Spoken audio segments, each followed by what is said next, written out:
Volume 3, Chapter 10. One morning, about 10 days after Mrs. Churchill's decease, Emma was called downstairs to Mr. Weston, who could not stay 5 minutes, and wanted particularly to speak with her. He met her at the parlour door, and hardly asking her how she did, in the natural key of his voice, sunk it immediately to say, unheard by her father, "Can you come to Randalls at any time this morning? Do, if it be possible. Mrs. Weston wants to see you. She must see you." "Is she unwell?" No, not at all. Only a little agitated. She would have ordered the carriage and come to you, but she must see you alone. And that, you know," nodding towards her father. "Humph! Can you come?" "Certainly. This moment, if you please. It is impossible to refuse what you ask in such a way. But what can be the matter? Is she really not ill?" "Depend upon me, but ask no more questions. You will know it all in time. The most unaccountable business. But hush, hush." To guess what all this meant was impossible even for Emma. Something really important seemed announced by his looks, but as her friend was well, she endeavoured not to be uneasy, and settling it with her father that she would take her walk now, she and Mr. Weston were soon out of the house together, and on their way at a quick pace for Randalls. "Now," said Emma, when they were fairly beyond the sweep gates, "now, Mr. Weston, do let me know what has happened." No, he gravely replied. "Don't ask me. I promised my wife to leave it all to her. She will break it to you better than I can. Do not be impatient, Emma. It will all come out too soon." "Break it to me!" cried Emma, standing still with terror. "Good God! Mr. Weston, tell me at once. Something has happened in Brunswick Square. I know it has. Tell me, I charge you this moment, what it is." "No, indeed, you are mistaken. Mr. Weston, do not trifle with me. Consider how many of my dearest friends are now in Brunswick Square. Which of them is it? I charge you by all that is sacred not to attempt concealment." "Upon my word, Emma." "Your word! Why not your honour? Why not say upon your honour that it has nothing to do with any of them? Oh, good heavens! What can be to be broke to me that does not relate to one of that family?" "Upon my honour," said he, very seriously, "it does not. It is not in the smallest degree connected with any human being of the name of Knightley." Emma's courage returned, and she walked on. "I was wrong," he continued, "in talking of its being broke to you. I should not have used the expression. In fact, it does not concern you. It concerns only myself, that is, we hope. Humph! In short, my dear Emma, there is no occasion to be so uneasy about it. I don't say that it is not a disagreeable business, but things might be much worse. If we walk fast, we shall soon be at Randalls." Emma found that she must wait, and now it required little effort. She asked no more questions, therefore, merely employed her own fancy, and that soon pointed out to her the probability of its being some money concern, something just come to light of a disagreeable nature in the circumstances of the family, something which the late event at Richmond had brought forward. Her fancy was very active. 6 natural children, perhaps, and poor Frank cut off. This, though very undesirable, would be no matter of agony to her. It inspired little more than an animating curiosity. "Who is that gentleman on horseback?" said she, as they proceeded, speaking more to assist Mr. Weston in keeping his secret than with any other view. "I do not know. One of the Otways. Not Frank. It is not Frank, I assure you. You will not see him. He is half-way to Windsor by this time." "Has your son been with you, then?" "Oh, yes. Did not you know? Well, never mind." For a moment he was silent, and then added, in a tone much more guarded and demure, "Yes, Frank came over this morning, just to ask us how we did." They hurried on, and were speedily at Randalls. "Well, my dear," said he, as they entered the room, "I have brought her, and now I hope you will soon be better. I shall leave you together. There is no use in delay.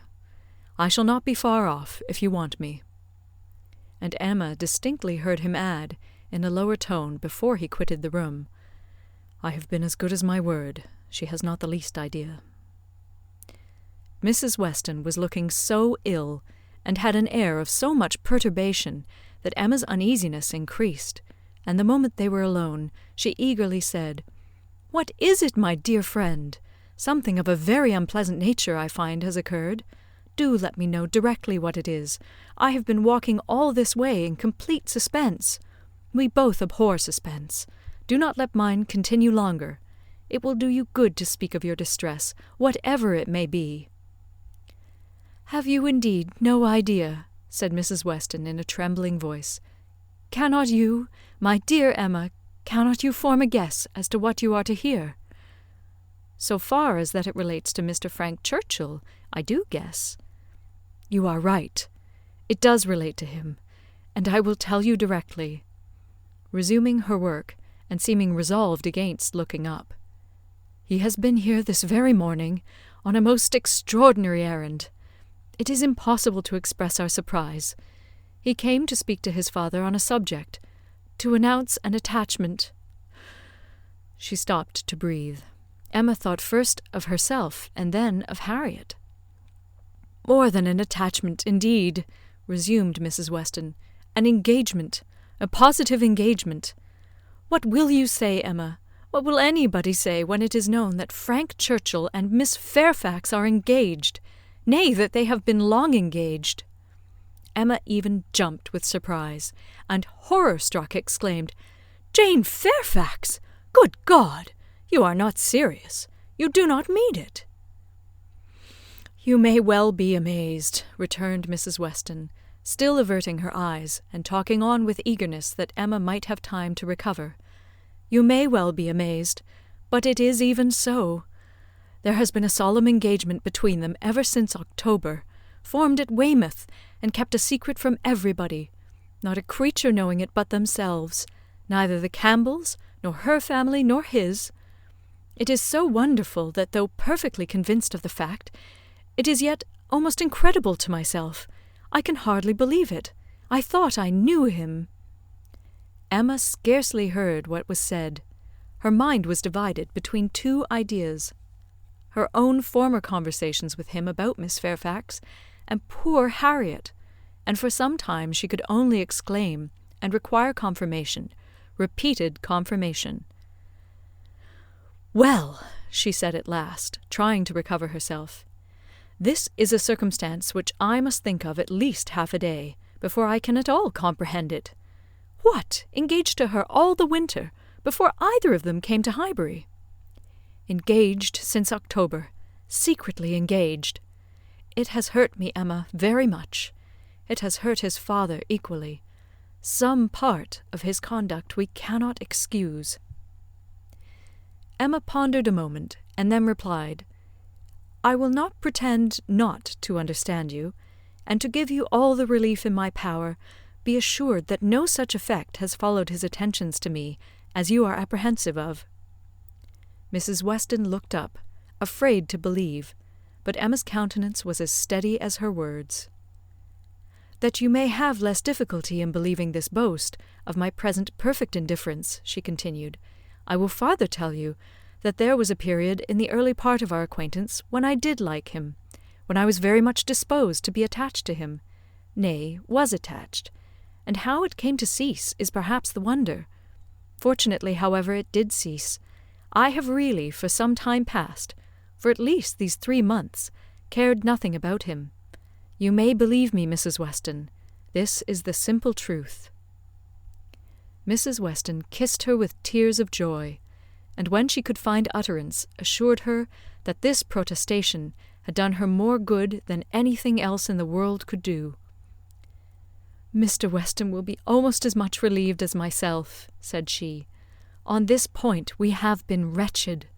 It was our darling wish that you might be attached to each other, and we were persuaded that it was so. Imagine what we have been feeling on your account." "I have escaped, and that I should escape may be a matter of grateful wonder to you and myself. But this does not acquit him, Mrs. Weston, and I must say that I think him greatly to blame. What right had he to come among us, with affection and faith engaged, and with manners so very disengaged? What right had he to endeavour to please, as he certainly did, to distinguish any one young woman with persevering attention, as he certainly did, while he really belonged to another? How could he tell what mischief he might be doing? How could he tell that he might not be making me in love with him? Very wrong indeed. From something that he said, my dear Emma, I rather imagine— And how could she bear such behaviour? Composure with a witness, to look on, while repeated attentions were offering to another woman, before her face, and not resent it. That is a degree of placidity which I can neither comprehend nor respect. There were misunderstandings between them, Emma. He said so expressly. He had not time to enter into much explanation. He was here only a quarter of an hour, and in a state of agitation which did not allow the full use even of the time he could stay. But that there had been misunderstandings, he decidedly said. The present crisis, indeed, seemed to be brought on by them, and those misunderstandings might very possibly arise from the impropriety of his conduct. Impropriety! Oh, Mrs. Weston, it is too calm a censure. Much, much beyond impropriety. It has sunk him. I cannot say how it has sunk him, in my opinion. So unlike what a man should be. None of that upright integrity, that strict adherence to truth and principle, that disdain of trick and littleness, which a man should display in every transaction of his life. Nay, dear Emma, now I must take his part, for though he has been wrong in this instance, I have known him long enough to answer for his having many, very many good qualities, and— Good God! cried Emma, not attending to her. Mrs. Smallridge, too! Jane actually on the point of going as governess! What could he mean by such horrible indelicacy? To suffer her to engage herself, to suffer her even to think of such a measure. He knew nothing about it, Emma. On this article I can fully acquit him.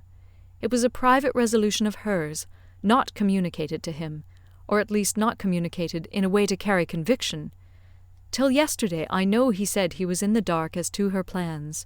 They burst on him, I know not how, but by some letter or message, and it was the discovery of what she was doing, of this very project of hers, which determined him to come forward at once, own it all to his uncle, throw himself on his kindness, and, in short, put an end to the miserable state of concealment that had been carrying on so long. Emma began to listen better. I am to hear from him soon, continued Mrs. Weston. He told me at parting that he should soon write, and he spoke in a manner which seemed to promise me many particulars that could not be given now. Let us wait, therefore, for this letter. It may bring many extenuations. It may make many things intelligible and excusable which now are not to be understood. Don't let us be severe. Don't let us be in a hurry to condemn him. Let us have patience. I must love him, and now that I am satisfied on one point, the one material point, I am sincerely anxious for its all turning out well, and ready to hope that it may. They must both have suffered a great deal under such a system of secrecy and concealment. His sufferings, replied Emma dryly, do not appear to have done him much harm. Well, and how did Mr. Churchill take it? Most favourably for his nephew, gave his consent with scarcely a difficulty. Conceive what the events of a week have done in that family. While poor Mrs. Churchill lived, I suppose there could not have been a hope, a chance, a possibility. But scarcely are her remains at rest in the family vault, than her husband is persuaded to act exactly opposite to what she would have required. What a blessing it is when undue influence does not survive the grave. He gave his consent, with very little persuasion. Ah, thought Emma, he would have done as much for Harriet. This was settled last night, and Frank was off with the light this morning. He stopped at Highbury, at the Bateses, I fancy, some time, and then came on hither, but was in such a hurry to get back to his uncle, to whom he is just now more necessary than ever, that, as I tell you, he could stay with us but a quarter of an hour. He was very much agitated, very much indeed, to a degree that made him appear quite a different creature from anything I had ever seen him before. In addition to all the rest, there had been the shock of finding her so very unwell, which he had no previous suspicion of, and there was every appearance of his having been feeling a great deal. "And do you really believe the affair to have been carrying on with such perfect secrecy? The Campbells, the Dixons, did none of them know of the engagement?" Emma could not speak the name of Dixon without a little blush. "None. Not one. He positively said that it had been known to no being in the world but their two selves." "Well," said Emma, "I suppose we shall gradually grow reconciled to the idea, and I wish them very happy, but I shall always think it a very abominable sort of proceeding. What has it been but a system of hypocrisy and deceit, espionage and treachery, to come among us with professions of openness and simplicity, and such a league in secret to judge us all? Here have we been the whole winter and spring, completely duped, fancying ourselves all on an equal footing of truth and honour, with two people in the midst of us who may have been carrying round, comparing, and sitting in judgment on sentiments and words that were never meant for both to hear. They must take the consequence, if they have heard each other spoken of in a way not perfectly agreeable." "I am quite easy on that head," replied Mrs. Weston. "I am very sure that I never said anything of either to the other which both might not have heard." "You are in luck. Your only blunder was confined to my ear, when you imagined a certain friend of ours in love with the lady." "True. But, as I have always had a thoroughly good opinion of Miss Fairfax, I never could, under any blunder, have spoken ill of her, and as to speaking ill of him, there I must have been safe." At this moment Mr. Weston appeared at a little distance from the window, evidently on the watch. His wife gave him a look which invited him in, and, while he was coming round, added, "Now, dearest Emma, let me entreat you to say and look everything that may set his heart at ease, and incline him to be satisfied with the match. Let us make the best of it, and indeed, almost everything may be fairly said in her favour. It is not a connection to gratify, but if Mr. Churchill does not feel that, why should we? And it may be a very fortunate circumstance for him, for Frank, I mean, that he should have attached himself to a girl of such steadiness of character and good judgment as I have always given her credit for, and still am disposed to give her credit for, in spite of this one great deviation from the strict rule of right. And how much may be said in her situation for even that error?" "Much, indeed," cried Emma feelingly. "If a woman can ever be excused for thinking only of herself, it is in a situation like Jane Fairfax's. Of such one may almost say that the world is not theirs, nor the world's law." She met Mr. Weston on his entrance, with a smiling countenance, exclaiming, "A very pretty trick you have been playing me, upon my word. This was a device, I suppose, to sport with my curiosity, and exercise my talent of guessing. But you really frightened me. I thought you had lost half your property at least. And here, instead of its being a matter of condolence, it turns out to be one of congratulation. I congratulate you, Mr. Weston, with all my heart, on the prospect of having one of the most lovely and accomplished young women in England for your daughter." A glance or two between him and his wife convinced him that all was as right as this speech proclaimed, and its happy effect on his spirits was immediate. His air and voice recovered their usual briskness. He shook her heartily and gratefully by the hand, and entered on the subject in a manner to prove that he now only wanted time and persuasion to think the engagement no very bad thing. His companion suggested only what could palliate imprudence or smooth objections, and by the time they had talked it all over together, and had talked it all over again with Emma in their walk back to Hartfield, he was become perfectly reconciled, and not far from thinking it the very best thing that Frank could possibly have done. End of Chapter 10. Volume 3, Chapter 11. Harriet! Poor Harriet! Those were the words.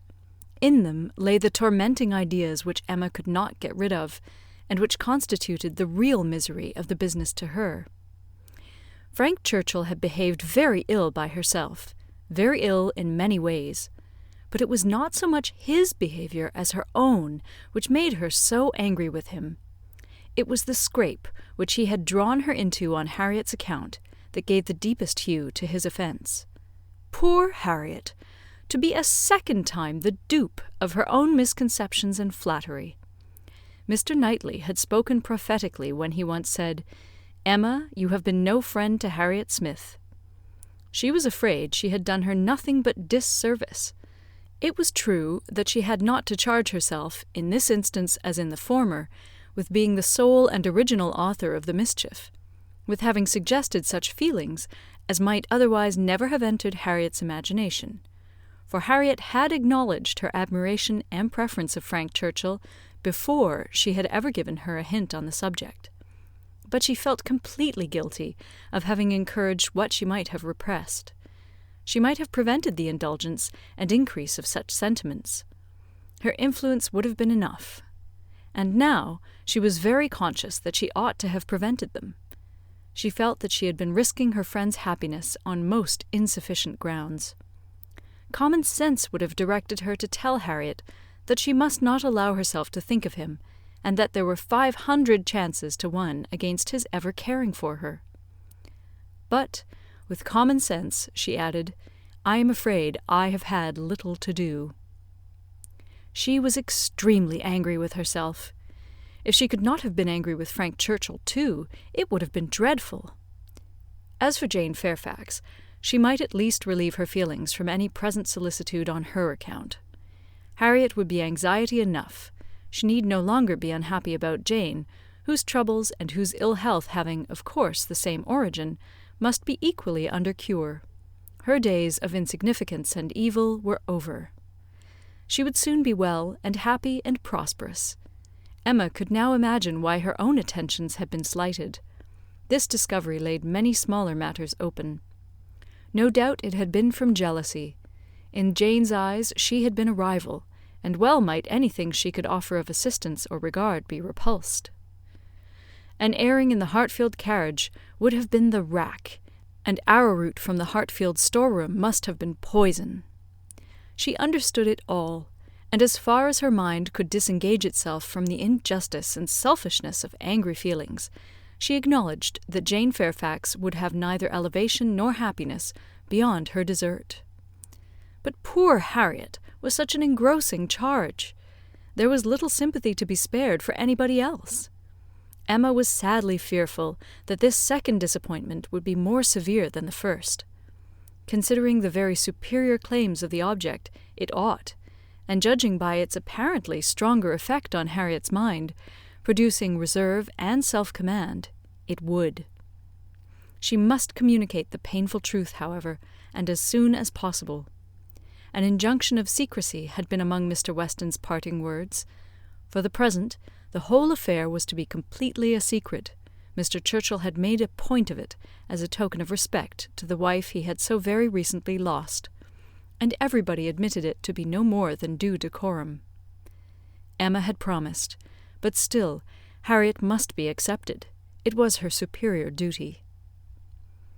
In spite of her vexation, she could not help feeling it almost ridiculous that she should have the very same distressing and delicate office to perform by Harriet, which Mrs. Weston had just gone through by herself.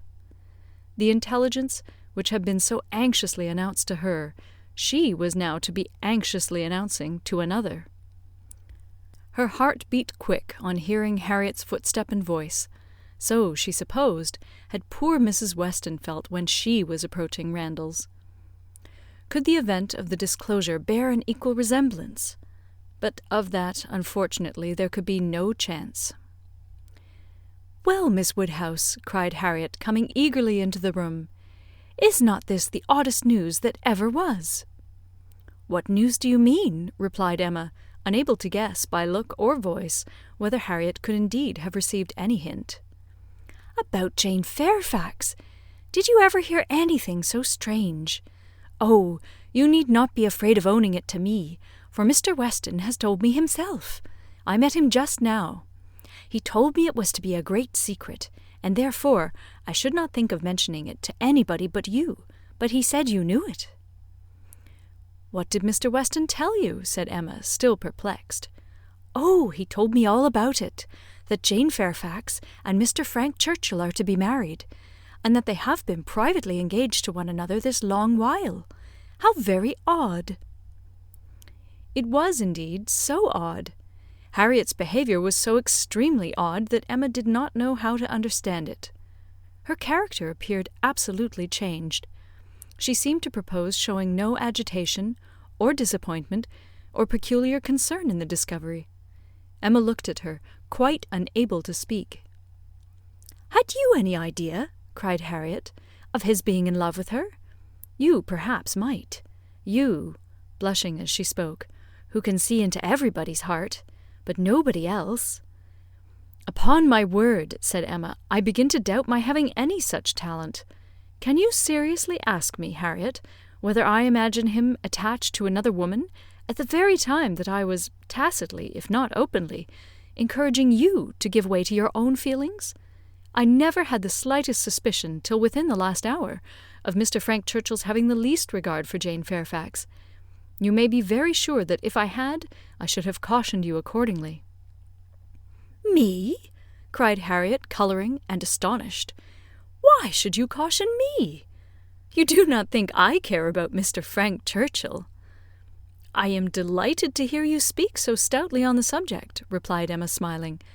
"But you do not mean to deny that there was a time, and not very distant either, when you gave me reason to understand that you did care about him?" "Him? Never, never! Dear Miss Woodhouse, how could you so mistake me?" Turning away, distressed. "Harriet!" cried Emma, after a moment's pause. "What do you mean? Good heaven, what do you mean? Mistake you? Am I to suppose, then—" She could not speak another word. Her voice was lost, and she sat down, waiting in great terror till Harriet should answer. Harriet, who was standing at some distance, and with face turned from her, did not immediately say anything, and when she did speak, it was in a voice nearly as agitated as Emma's. "I should not have thought it possible," she began, "that you could have misunderstood me. I know we agreed never to name him, but considering how infinitely superior he is to everybody else, I should not have thought it possible that I could be supposed to mean any other person. Mr. Frank Churchill, indeed! I do not know who would ever look at him in the company of the other. I hope I have a better taste than to think of Mr. Frank Churchill, who is like nobody by his side. And that you should have been so mistaken is amazing. I am sure, but for believing that you entirely approved and meant to encourage me in my attachment, I should have considered it at first too great a presumption almost to dare to think of him. At first, if you had not told me that more wonderful things had happened, that there had been matches of greater disparity, those were your very words, I should not have dared to give way to, I should not have thought it possible. But of you, who had been always acquainted with him— "Harriet," cried Emma, collecting herself resolutely, "let us understand each other now without the possibility of farther mistake. Are you speaking of Mr. Knightley?" "To be sure I am. I never could have an idea of anybody else, and so I thought you knew. When we talked about him, it was as clear as possible." "Not quite," returned Emma, with forced calmness. "For all that you then said appeared to me to relate to a different person. I could almost assert that you had named Mr. Frank Churchill. I am sure the service Mr. Frank Churchill had rendered you in protecting you from the gipsies was spoken of." "Oh, Miss Woodhouse, how you do forget!" "My dear Harriet, I perfectly remember the substance of what I said on the occasion.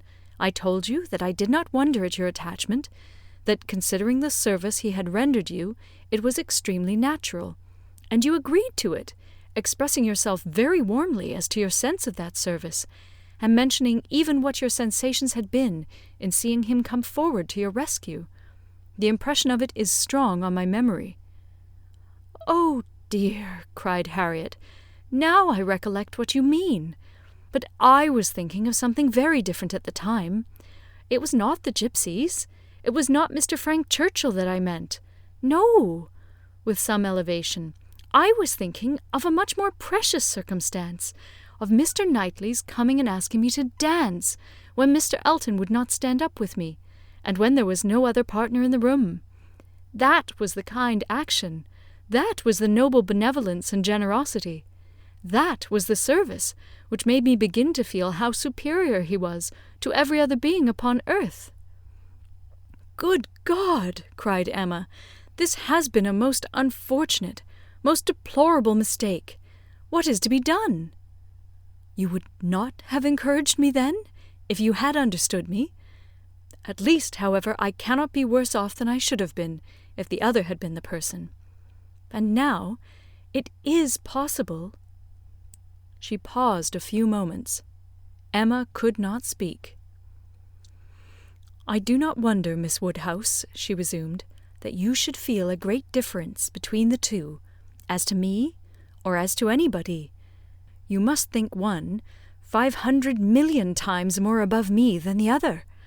But I hope, Miss Woodhouse, that supposing that if, strange as it may appear, but you know they were your own words, that more wonderful things had happened, matches of greater disparity had taken place than between Mr. Frank Churchill and me, and therefore it seems as if such a thing even as this may have occurred before, and if I should be so fortunate beyond expression as to, if Mr. Knightley should really, if he does not mind the disparity, I hope, dear Miss Woodhouse, you will not set yourself against it, and try to put difficulties in the way.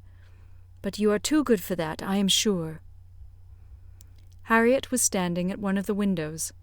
Emma turned round to look at her in consternation, and hastily said, "Have you any idea of Mr. Knightley's returning your affection?" "Yes," replied Harriet, modestly, but not fearfully. "I must say that I have." Emma's eyes were instantly withdrawn, and she sat, silently meditating, in a fixed attitude for a few minutes. A few minutes were sufficient for making her acquainted with her own heart. A mind like hers, once opening to suspicion, made rapid progress. She touched, she admitted, she acknowledged the whole truth. Why was it so much worse that Harriet should be in love with Mr. Knightley than with Frank Churchill? Why was the evil so dreadfully increased by Harriet's having some hope of a return? It darted through her with the speed of an arrow, that Mr. Knightley must marry no one but herself. Her own conduct, as well as her own heart, was before her in the same few minutes. She saw it all with a clearness which had never blessed her before. How improperly she had been acting by Harriet! How inconsiderate, how indelicate, how irrational, how unfeeling had been her conduct! What blindness, what madness had led her on! It struck her with dreadful force, and she was ready to give it every bad name in the world. Some portion of respect for herself, however, in spite of all these demerits, some concern for her own appearance, and a strong sense of justice by Harriet, there would be no need of compassion to the girl who believed herself loved by Mr. Knightley, but justice required that she should not be made unhappy by any coldness now, gave Emma the resolution to sit and endure farther with calmness, with even apparent kindness. For her own advantage, indeed, it was fit that the utmost extent of Harriet's hopes should be inquired into, and Harriet had done nothing to forfeit the regard and interest which had been so voluntarily formed and maintained, or to deserve to be slighted by the person whose counsels had never led her right. Rousing from reflection, therefore, and subduing her emotion, she turned to Harriet again, and, in a more inviting accent, renewed the conversation. For as to the subject which had first introduced it, the wonderful story of Jane Fairfax, that was quite sunk and lost. Neither of them thought but of Mr. Knightley and themselves.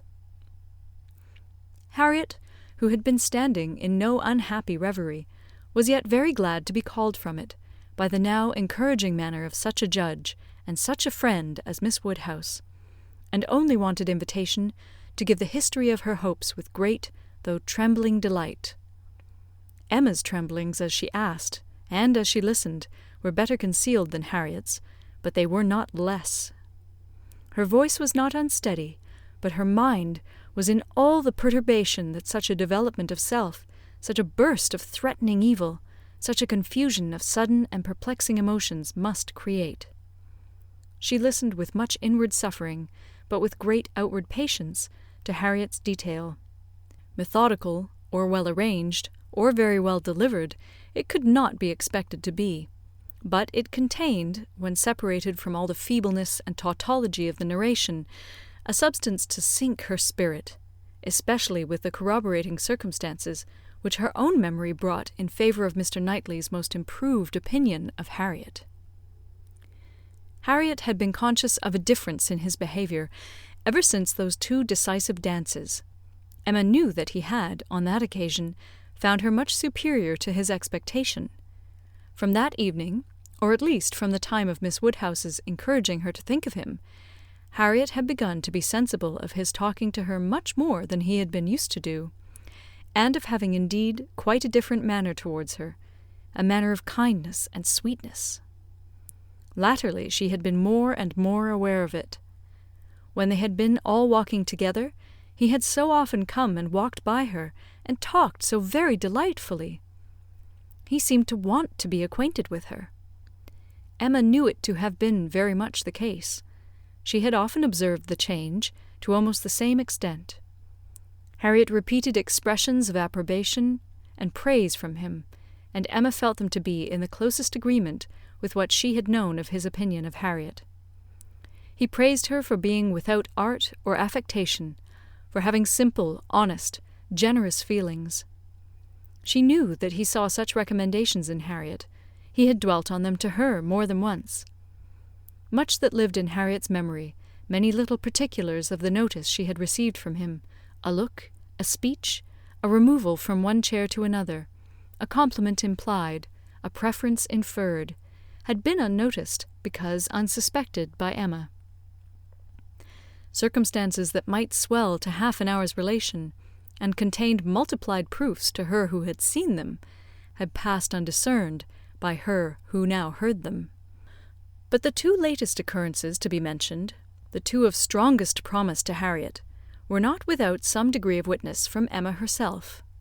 The first was his walking with her apart from the others in the lime walk at Donwell, where they had been walking some time before Emma came, and he had taken pains, as she was convinced, to draw her from the rest to himself, and at first he had talked to her in a more particular way than he had ever done before, in a very particular way indeed. Harriet could not recall it without a blush. He seemed to be almost asking her whether her affections were engaged, but as soon as she, Miss Woodhouse, appeared likely to join them, he changed the subject and began talking about farming. The second was his having sat talking with her nearly half an hour before Emma came back from her visit, the very last morning of his being at Hartfield, though when he first came in he had said that he could not stay 5 minutes, and his having told her during their conversation that though he must go to London, it was very much against his inclination that he left home at all, which was much more, as Emma felt, than he had acknowledged to her.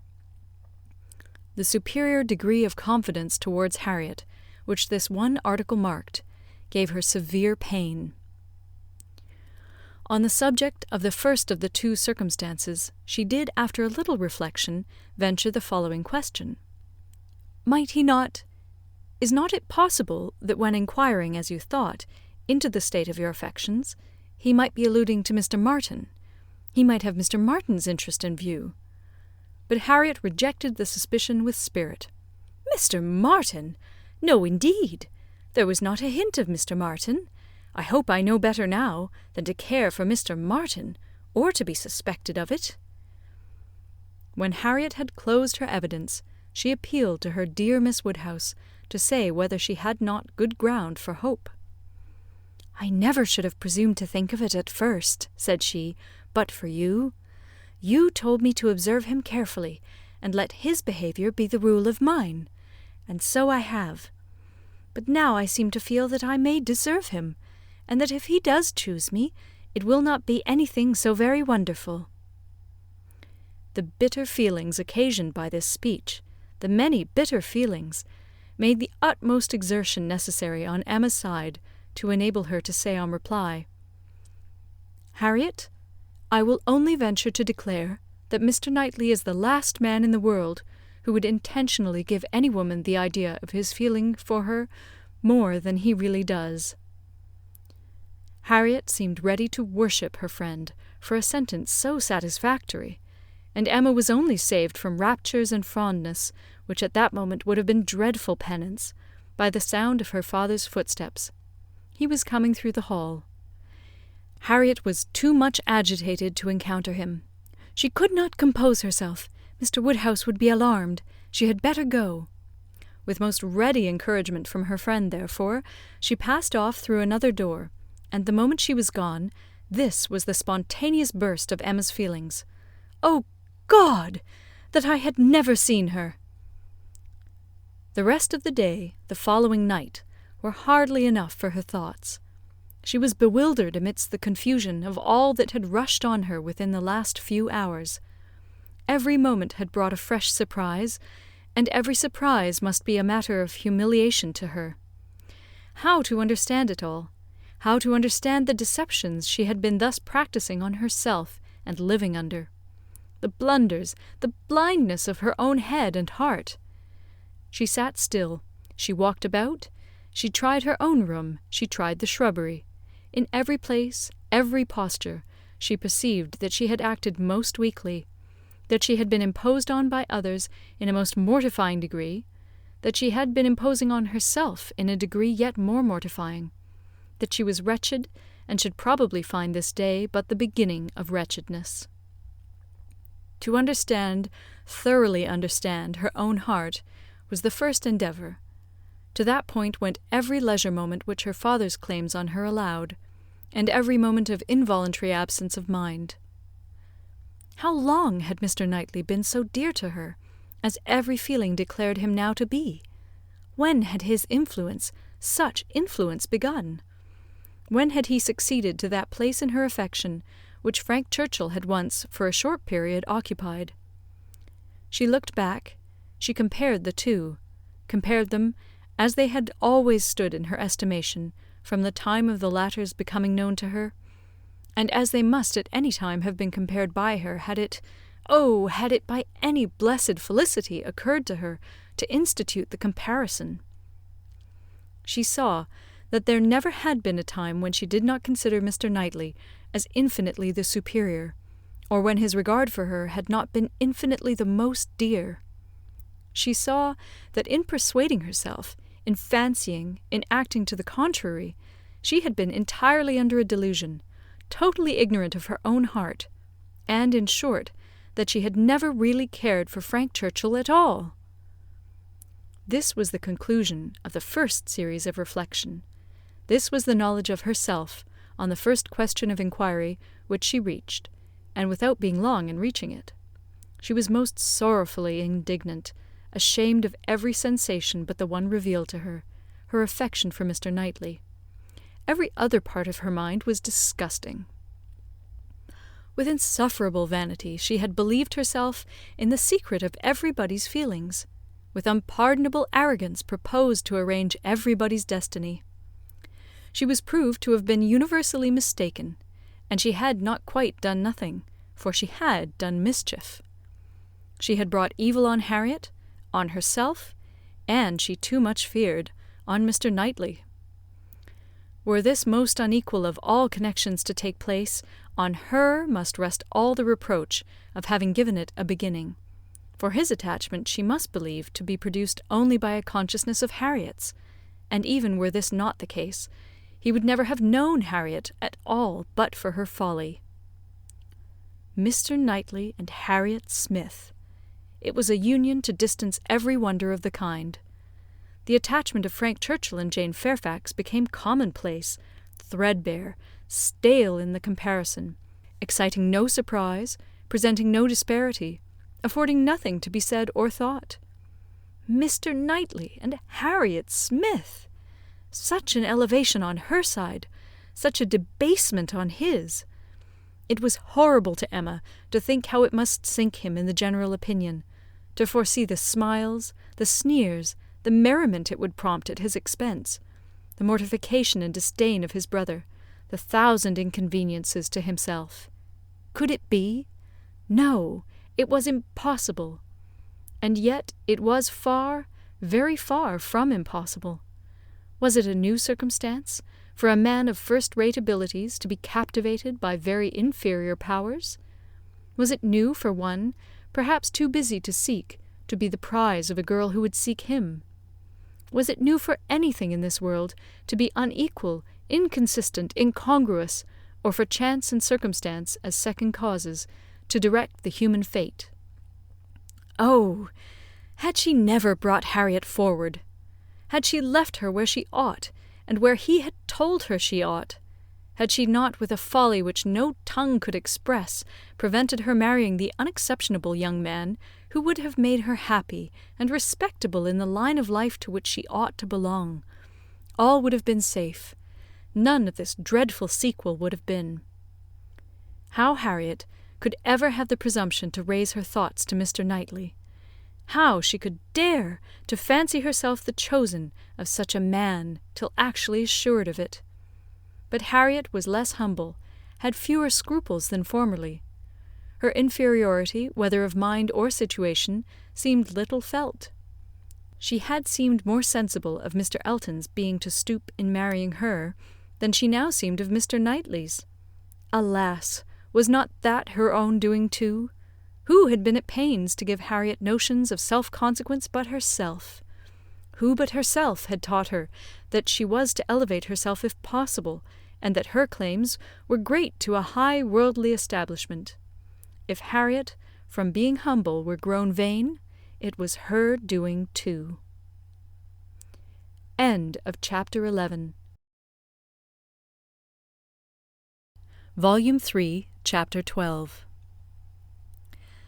Till now that she was threatened with its loss, Emma had never known how much of her happiness depended on her being first with Mr. Knightley, first in interest and affection. Satisfied that it was so, and feeling it her due, she had enjoyed it without reflection, and only in the dread of being supplanted found how inexpressibly important it had been. Long, very long, she felt she had been first, for, having no female connections of his own, there had been only Isabella whose claims could be compared with hers, and she had always known exactly how far he loved and esteemed Isabella. She had herself been first with him for many years past. She had not deserved it. She had often been negligent or perverse, slighting his advice, or even wilfully opposing him, insensible of half his merits, and quarrelling with him because he would not acknowledge her false and insolent estimate of her own. But still, from family attachment and habit, and thorough excellence of mind, he had loved her, and watched over her from a girl, with an endeavour to improve her, and an anxiety for her doing right, which no other creature had at all shared. In spite of all her faults, she knew she was dear to him. Might she not say, very dear? When the suggestions of hope, however, which must follow here, presented themselves, she could not presume to indulge them. Harriet Smith might think herself not unworthy of being peculiarly, exclusively, passionately loved by Mr. Knightley. She could not. She could not flatter herself with any idea of blindness in his attachment to her. She had received a very recent proof of its impartiality. How shocked had he been by her behaviour to Miss Bates! How directly, how strongly had he expressed himself to her on the subject! Not too strongly for the offence, but far, far too strongly to issue from any feeling softer than upright justice and clear-sighted goodwill. She had no hope, nothing to deserve the name of hope, that he could have that sort of affection for herself which was now in question. But there was a hope, at times a slight one, at times much stronger, that Harriet might have deceived herself, and be overrating his regard for her. Wish it she must, for his sake, be the consequence nothing to herself, but his remaining single all his life. Could she be secure of that, indeed, of his never marrying at all, she believed she should be perfectly satisfied. Let him but continue the same Mr. Knightley to her and her father, the same Mr. Knightley to all the world. Let Donwell and Hartfield lose none of their precious intercourse of friendship and confidence, and her peace would be fully secured. Marriage, in fact, would not do for her. It would be incompatible with what she owed to her father, and with what she felt for him. Nothing should separate her from her father. She would not marry, even if she were asked by Mr. Knightley. It must be her ardent wish that Harriet might be disappointed, and she hoped that when able to see them together again, she might at least be able to ascertain what the chances for it were. She should see them henceforward with the closest observance, and wretchedly as she had hitherto misunderstood even those she was watching, she did not know how to admit that she could be blinded here. He was expected back every day. The power of observation would be soon given, frightfully soon it appeared, when her thoughts were in one course. In the meanwhile she resolved against seeing Harriet. It would do neither of them good, it would do the subject no good, to be talking of it farther. She was resolved not to be convinced as long as she could doubt, and yet had no authority for opposing Harriet's confidence. To talk would be only to irritate. She wrote to her, therefore, kindly but decisively, to beg that she would not at present come to Hartfield, acknowledging it to be her conviction that all farther confidential discussion of one topic had better be avoided, and hoping that if a few days were allowed to pass before they met again, except in the company of others, she objected only to tete-a-tete, they might be able to act as if they had forgotten the conversation of yesterday. Harriet submitted and approved, and was grateful. The point was just arranged when a visitor arrived to tear Emma's thoughts a little from the one subject which had engrossed them, sleeping or waking, the last 24 hours.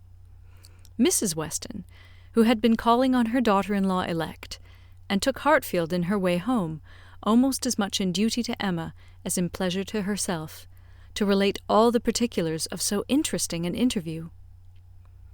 Mr. Weston had accompanied her to Mrs. Bates's, and gone through his share of this essential attention most handsomely.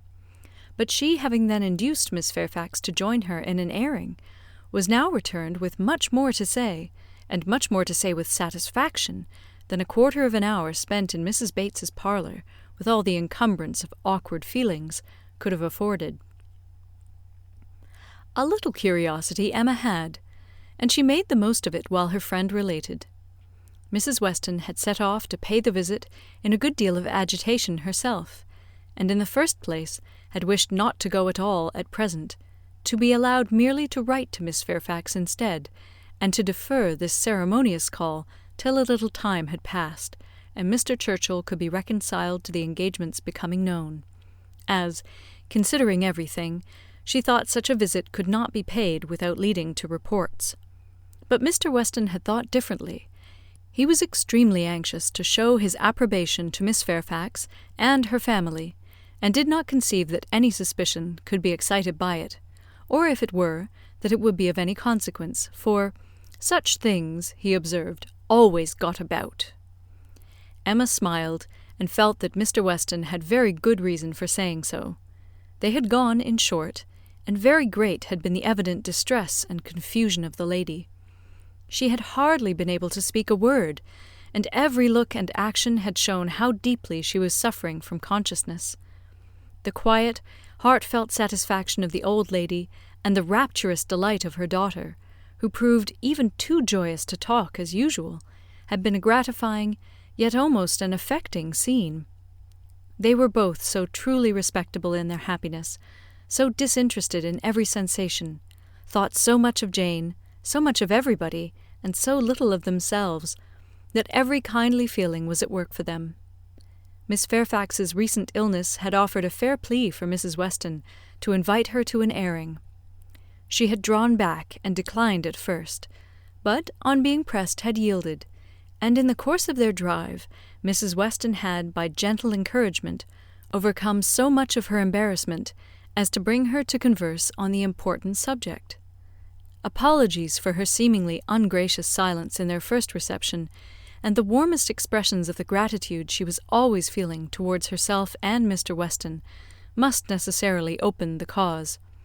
But when these effusions were put by, they had talked a good deal of the present and of the future state of the engagement.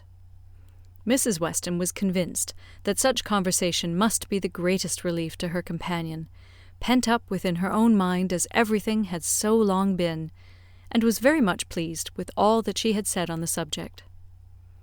On the misery of what she had suffered during the concealment of so many months, continued Mrs. Weston, she was energetic. This was one of her expressions.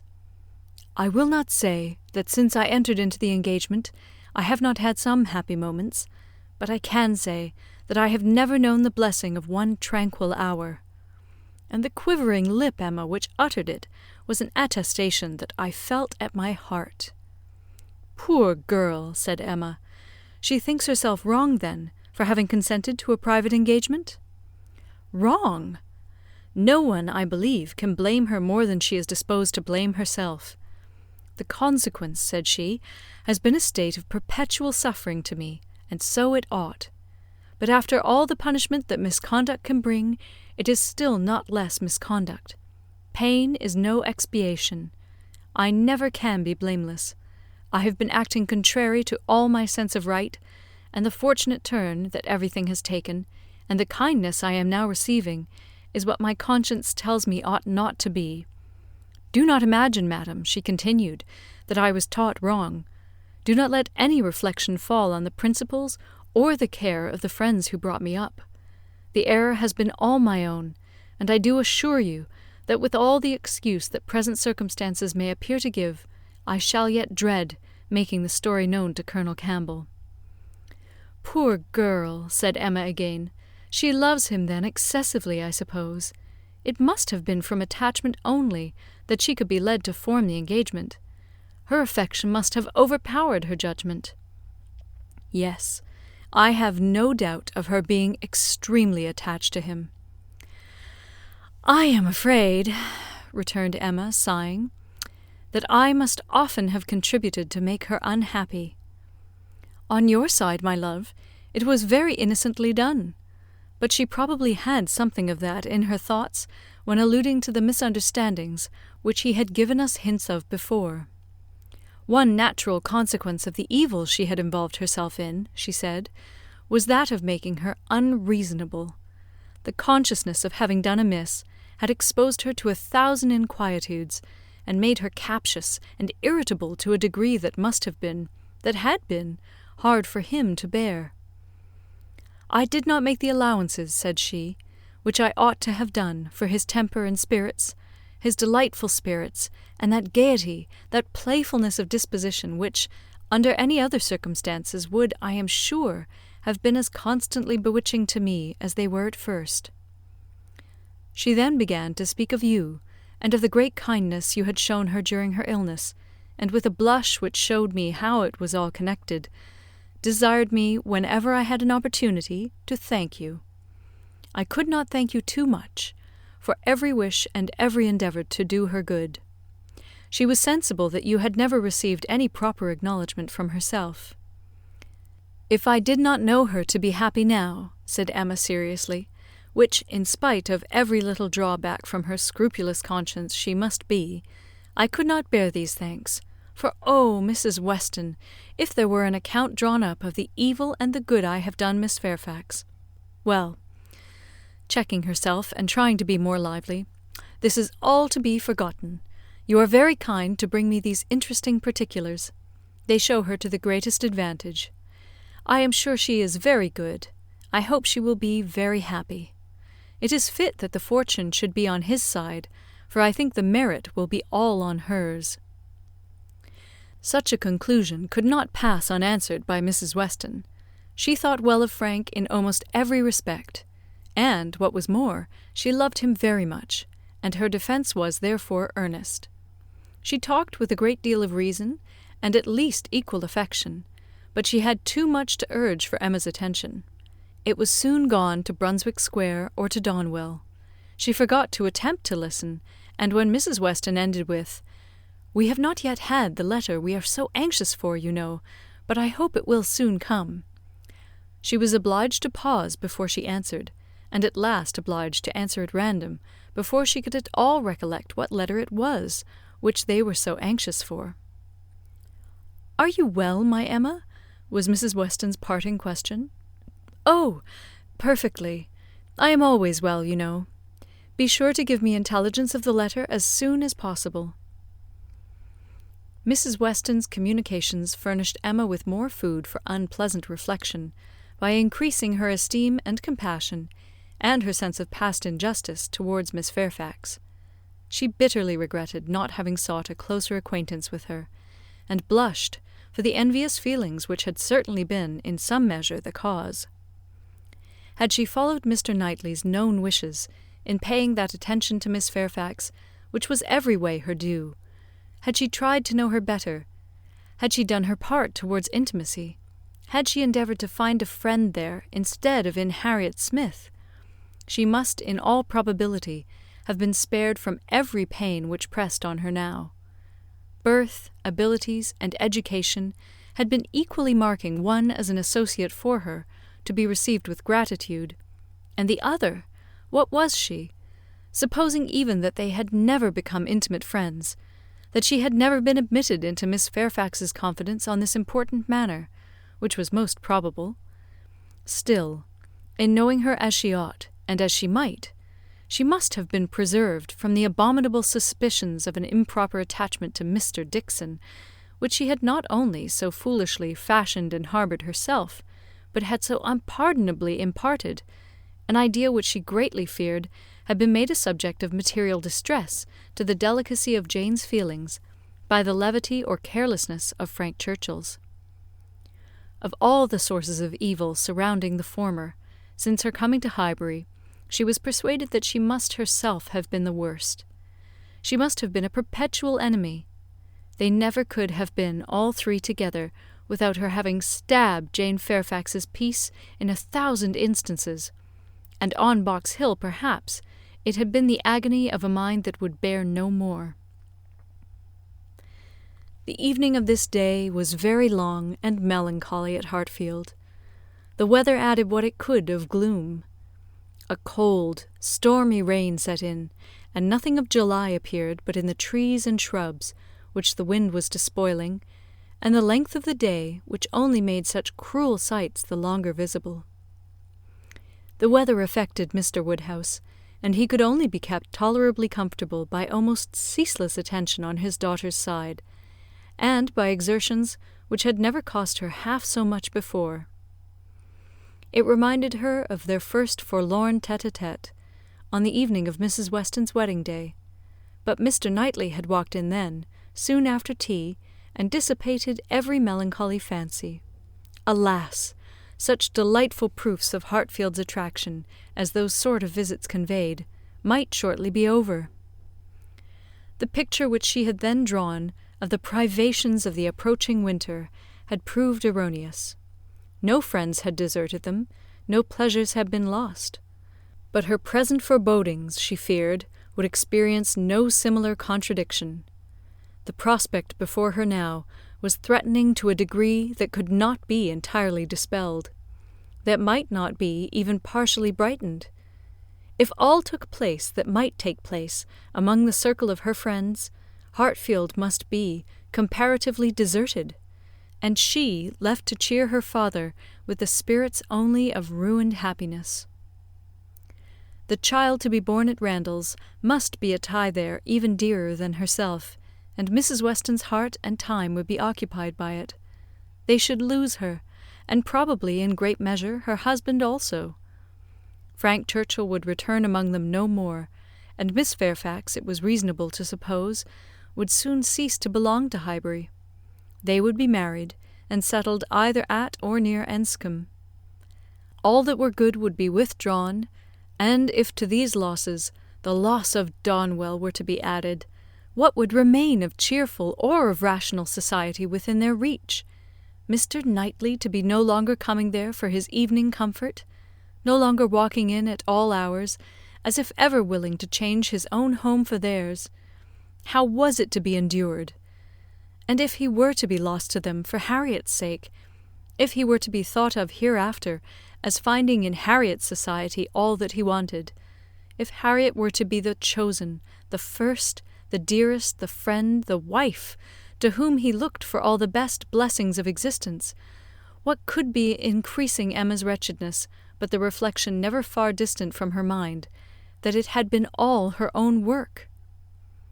When it came to such a pitch as this, she was not able to refrain from a start, or a heavy sigh, or even from walking about the room for a few seconds, and the only source whence anything like consolation or composure could be drawn was in the resolution of her own better conduct, and the hope that, however inferior in spirit and gaiety might be the following and every future winter of her life to the past, it would yet find her more rational, more acquainted with herself, and leave her less to regret when it were gone.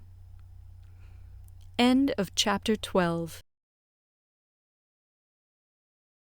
Volume 3, Chapter 13. The weather continued much the same all the following morning, and the same loneliness and the same melancholy seemed to reign at Hartfield. But in the afternoon it cleared, the wind changed into a softer quarter, the clouds were carried off, the sun appeared, it was summer again. With all the eagerness which such a transition gives, Emma resolved to be out of doors as soon as possible.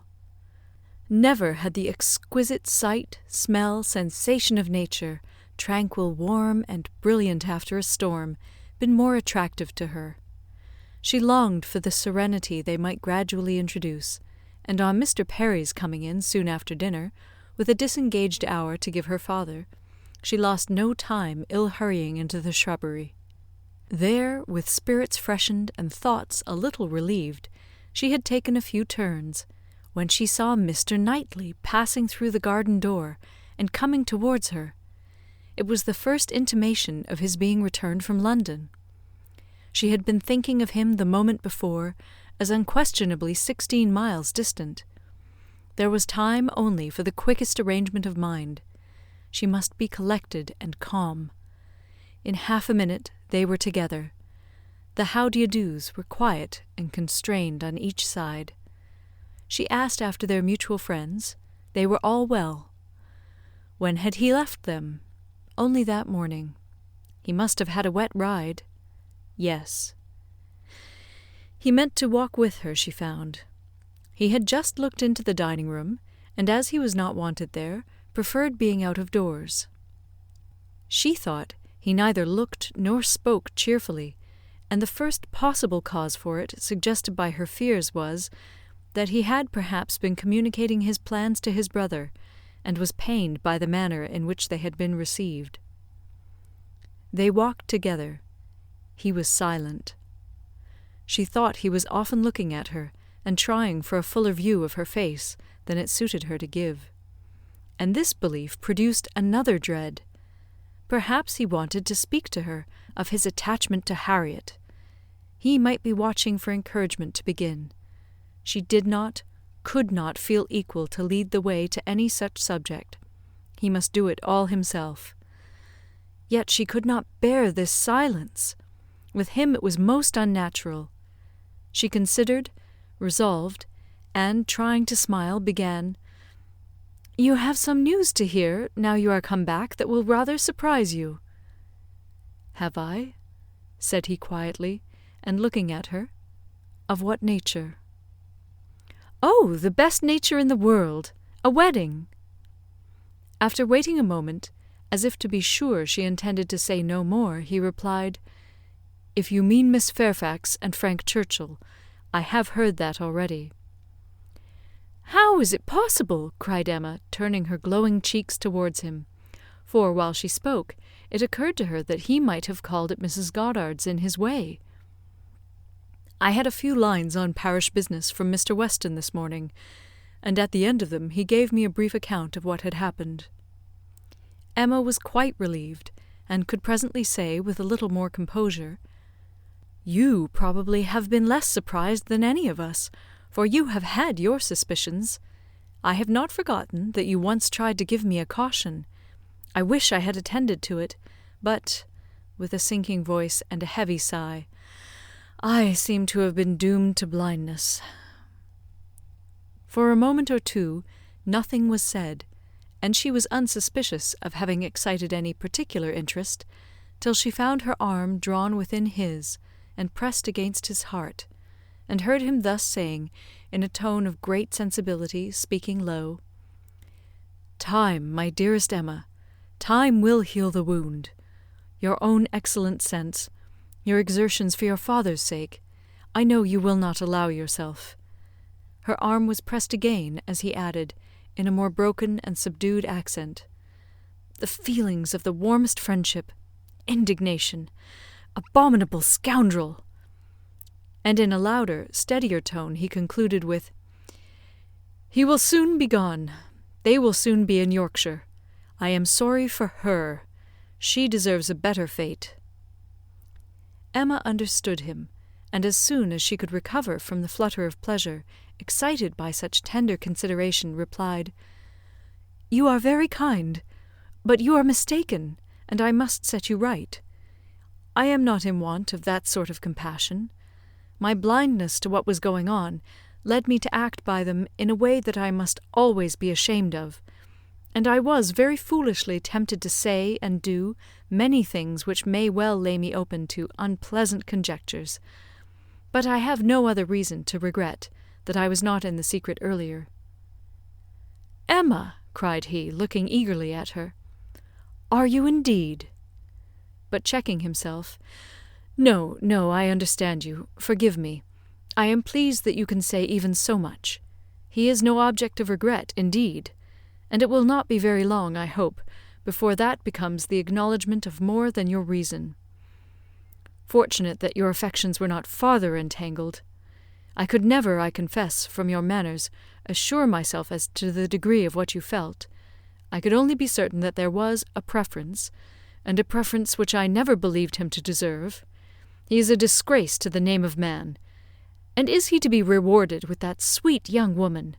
Jane, Jane, you will be a miserable creature." "Mr. Knightley," said Emma, trying to be lively, but really confused, "I am in a very extraordinary situation. I cannot let you continue in your error, and yet, perhaps, since my manners gave such an impression, I have as much reason to be ashamed of confessing that I never have been at all attached to the person we are speaking of, as it might be natural for a woman to feel in confessing exactly the reverse. But I never have." He listened in perfect silence. She wished him to speak, but he would not.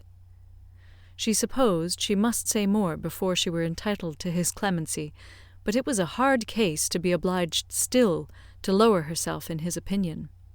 She went on, however. "I have very little to say for my own conduct. I was tempted by his attentions, and allowed myself to appear pleased. An old story, probably, a common case, and no more than has happened to hundreds of my sex before. And yet it may not be the more excusable in one who sets up as I do for understanding. Many circumstances assisted the temptation. He was the son of Mr. Weston, he was continually here, I always found him very pleasant, and, in short, for," with a sigh, "let me swell out the causes ever so ingeniously, they all centre in this at last. My vanity was flattered, and I allowed his attentions. Latterly, however, for some time indeed, I have had no idea of their meaning anything. I thought them a habit, a trick, nothing that called for seriousness on my side. He has imposed on me, but he has not injured me. I have never been attached to him, and now I can tolerably comprehend his behaviour. He never wished to attach me. It was merely a blind to conceal his real situation with another. It was his object to blind all about him, and no one, I am sure, could be more effectually blinded than myself, except that I was not blinded, that it was my good fortune, that, in short, I was somehow or other safe from him." She had hoped for an answer here, for a few words to say that her conduct was at least intelligible, but he was silent, and, as far as she could judge, deep in thought. At last, and tolerably in his usual tone, he said, "I have never had a high opinion of Frank Churchill. I can suppose, however, that I may have underrated him. My acquaintance with him has been but trifling, and even if I had not underrated him hitherto, he may yet turn out well. With such a woman he has a chance. I have no motive for wishing him ill, and for her sake, whose happiness will be involved in his good character and conduct, I shall certainly wish him well." "I have no doubt of their being happy together," said Emma. "I believe them to be very mutually and very sincerely attached." "He is a most fortunate man," returned Mr. Knightley, with energy. "So early in life, at 23, a period when, if a man chooses a wife, he generally chooses ill. At 23 to have drawn such a prize! What years of felicity that man, in all human calculation, has before him! Assured of the love of such a woman, the disinterested love for Jane Fairfax's character vouches for her disinterestedness. Everything in his favour, equality of situation, I mean as far as regards society, and all the habits and manners that are important, equality in every point but one, and that one, since the purity of her heart is not to be doubted, such as must increase his felicity, for it will be his to bestow the only advantages she wants. A man would always wish to give a woman a better home than the one he takes her from, and he who can do it, where there is no doubt of her regard, must, I think, be the happiest of mortals. Frank Churchill is, indeed, the favourite of fortune. Everything turns out for his good. He meets with a young woman at a watering place, gains her affection, cannot even weary her by negligent treatment, and had he and all his family sought round the world for a perfect wife for him, they could not have found her superior. His aunt is in the way. His aunt dies. He has only to speak. His friends are eager to promote his happiness. He had used everybody ill, and they are all delighted to forgive him. He is a fortunate man indeed." "You speak as if you envied him." "And I do envy him, Emma. In one respect he is the object of my envy." Emma could say no more. They seemed to be within half a sentence of Harriet, and her immediate feeling was to avert the subject if possible. She made her plan. She would speak of something totally different, the children in Brunswick Square, and she only waited for breath to begin when Mr. Knightley startled her by saying, "You will not ask me what is the point of envy. You are determined, I see, to have no curiosity. You are wise, but I cannot be wise, Emma. I must tell you what you will not ask, though I may wish it unsaid the next moment."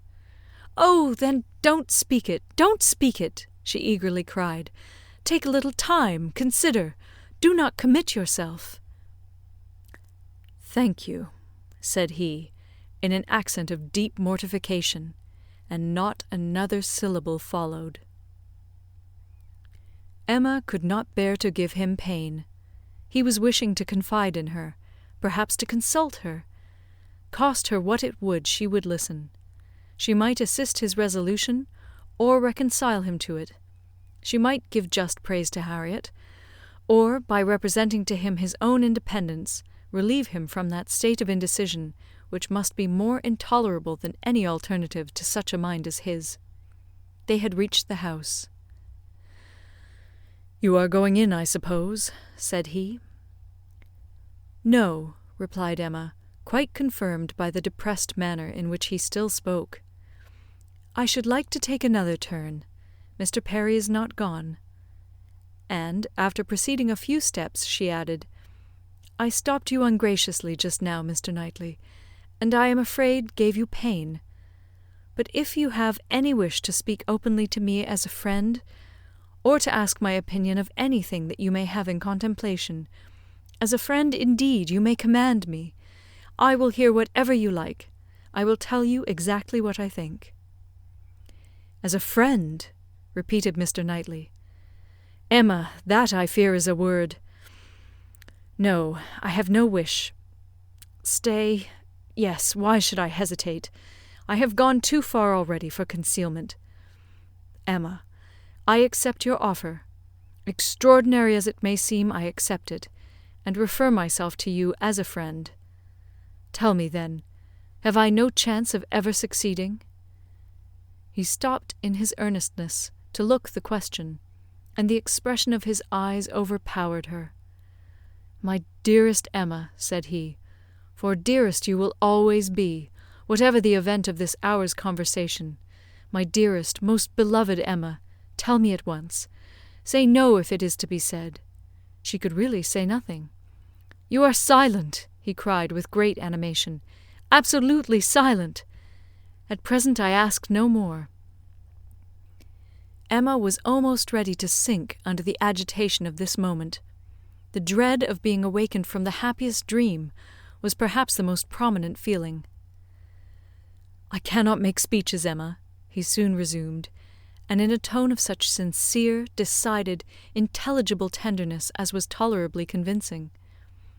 "If I loved you less, I might be able to talk about it more.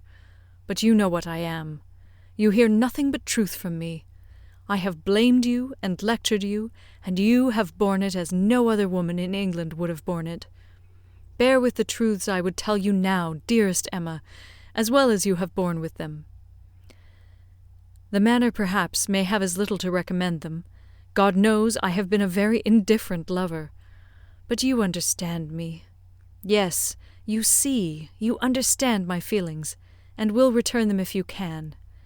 At present I ask only to hear, once to hear your voice."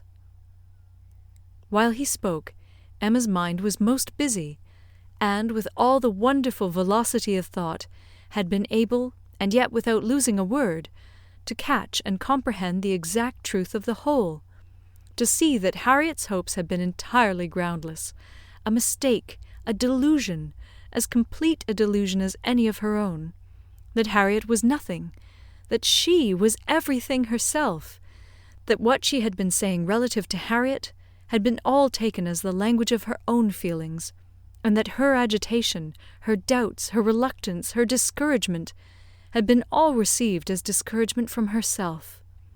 And not only was there time for these convictions with all their glow of attendant happiness, there was time also to rejoice that Harriet's secret had not escaped her, and to resolve that it need not and should not.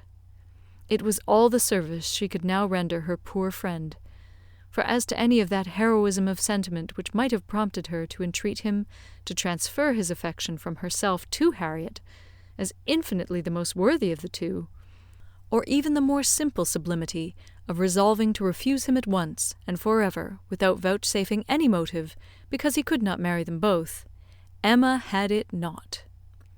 She felt for Harriet with pain and with contrition, but no flight of generosity run mad, opposing all that could be probable or reasonable, entered her brain. She had led her friend astray, and it would be a reproach to her for ever, but her judgment was as strong as her feelings, and as strong as it had ever been before, in reprobating any such alliance for him as most unequal and degrading. Her way was clear, though not quite smooth. She spoke then on being so entreated. What did she say? Just what she ought, of course. A lady always does. She said enough to show there need not be despair, and to invite him to say more himself. He had despaired at one period. He had received such an injunction to caution and silence as for the time crushed every hope. She had begun by refusing to hear him. The change had perhaps been somewhat sudden. Her proposal of taking another turn, her renewing the conversation which she had just put an end to, might be a little extraordinary. She felt its inconsistency, but Mr. Knightley was so obliging as to put up with it, and seek no farther explanation. Seldom, very seldom, does complete truth belong to any human disclosure. Seldom can it happen that something is not a little disguised, or a little mistaken. But where, as in this case, though the conduct is mistaken, the feelings are not, it may not be very material. Mr. Knightley could not impute to Emma a more relenting heart than she possessed, or a heart more disposed to accept of his. He had, in fact, been wholly unsuspicious of his own influence. He had followed her into the shrubbery with no idea of trying it. He had come, in his anxiety to see how she bore Frank Churchill's engagement, with no selfish view, no view at all but of endeavouring, if she allowed him an opening, to soothe or to counsel her. The rest had been the work of the moment, the immediate effect of what he heard on his feelings. The delightful assurance of her total indifference towards Frank Churchill, of her having a heart completely disengaged from him, had given birth to the hope that, in time, he might gain her affection himself. But it had been no present hope. He had only, in the momentary conquest of eagerness over judgment, aspired to be told that she did not forbid his attempt to attach her. The superior hopes which gradually opened were so much the more enchanting. The affection, which he had been asking to be allowed to create if he could, was already his. Within half an hour he had passed from a thoroughly distressed state of mind to something so like perfect happiness that it could bear no other name.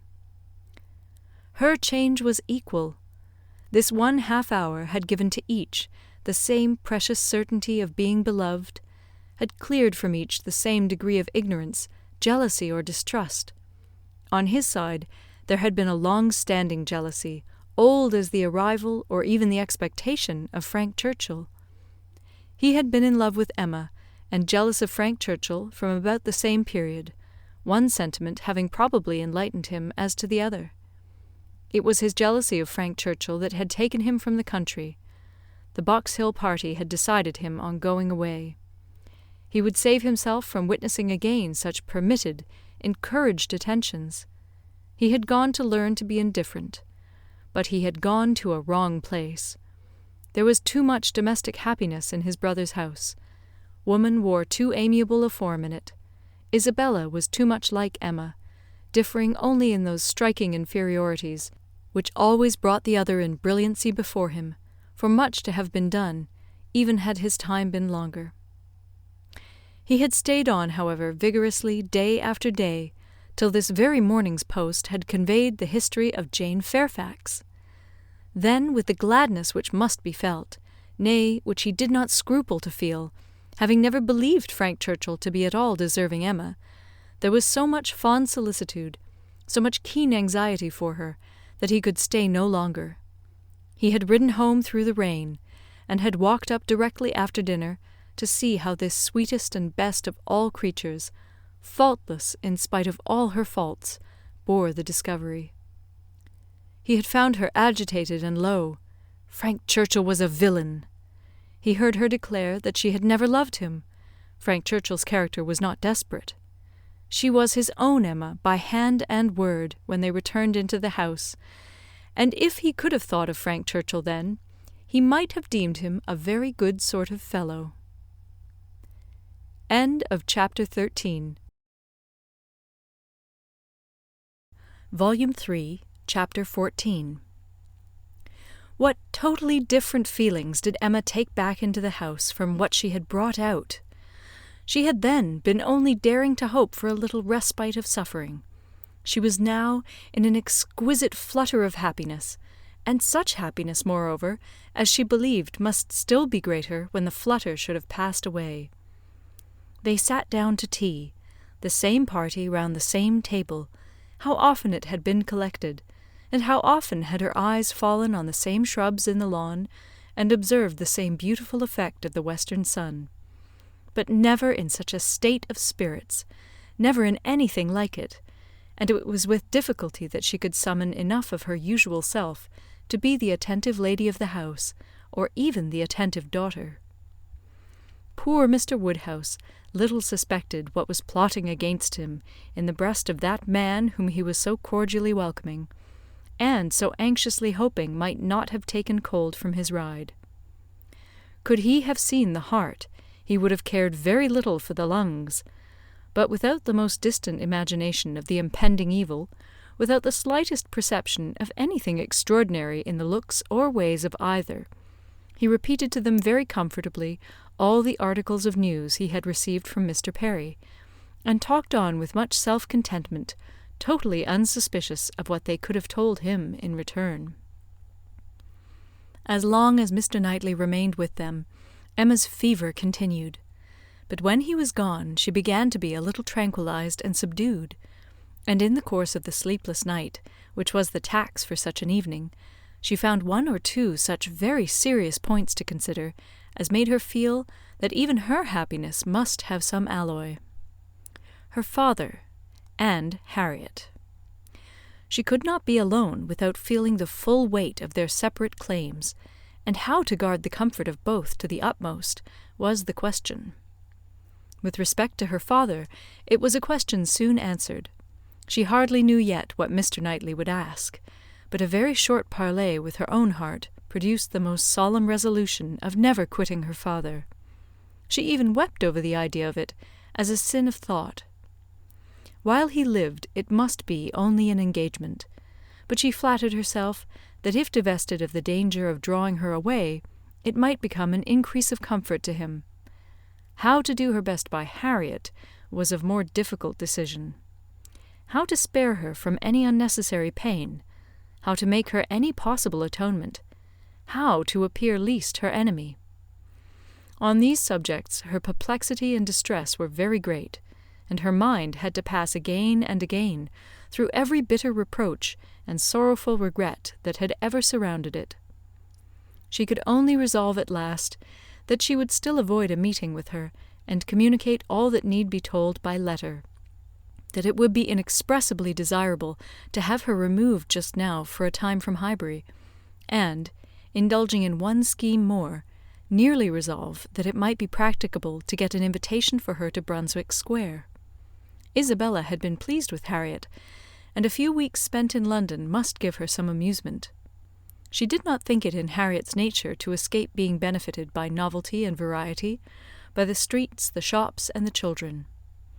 At any rate, it would be a proof of attention and kindness in herself, from whom everything was due, a separation for the present, an averting of the evil day, when they must all be together again. She rose early and wrote her letter to Harriet, an employment which left her so very serious, so nearly sad, that Mr. Knightley, in walking up to Hartfield to breakfast, did not arrive at all too soon, and half an hour stolen afterwards to go over the same ground again with him, literally and figuratively, was quite necessary to reinstate her in a proper share of the happiness of the evening before. He had not left her long, by no means long enough for her to have the slightest inclination for thinking of anybody else, when a letter was brought her from Randalls, a very thick letter. She guessed what it must contain, and deprecated the necessity of reading it. She was now in perfect charity with Frank Churchill. She wanted no explanations, she wanted only to have her thoughts to herself, and as for understanding anything he wrote, she was sure she was incapable of it. It must be waded through, however. She opened the packet. It was too surely so, a note from Mrs. Weston to herself, ushered in the letter from Frank to Mrs. Weston. I have the greatest pleasure, my dear Emma, in forwarding to you the enclosed. I know what thorough justice you will do it, and have scarcely a doubt of its happy effect. I think we shall never materially disagree about the writer again, but I will not delay you by a long preface. We are quite well. This letter has been the cure of all the little nervousness I have been feeling lately. I did not quite like your looks on Tuesday, but it was an ungenial morning, and though you will never own being affected by weather, I think everybody feels a north-east wind. I felt for your dear father very much in the storm of Tuesday afternoon and yesterday morning, but had the comfort of hearing last night, by Mr. Perry, that it had not made him ill. Yours ever, A.W. To Mrs. Weston, Windsor, July. My dear Madam, if I made myself intelligible yesterday, this letter will be expected, but expected or not, I know it will be read with candour and indulgence. You are all goodness, and I believe there will be need of even all your goodness to allow for some parts of my past conduct. But I have been forgiven by one who had still more to resent. My courage rises while I write. It is very difficult for the prosperous to be humble. I have already met with such success in 2 applications for pardon, that I may be in danger of thinking myself too sure of yours, and of those among your friends who have had any ground of offence. You must all endeavour to comprehend the exact nature of my situation when I first arrived at Randalls. You must consider me as having a secret which was to be kept at all hazards. This was the fact. My right to place myself in a situation requiring such concealment is another question. I shall not discuss it here. For my temptation to think it a right, I refer every cavalier to a brick house, sashed windows below and casements above, in Highbury. I dared not address her openly. My difficulties in the then state of Enscombe must be too well known to require definition, and I was fortunate enough to prevail before we parted at Weymouth, and to induce the most upright female mind in the creation to stoop in charity to a secret engagement. Had she refused, I should have gone mad. But you will be ready to say, what was your hope in doing this? What did you look forward to? To anything, everything, to time, chance, circumstance, slow effects, sudden bursts, perseverance and weariness, health and sickness.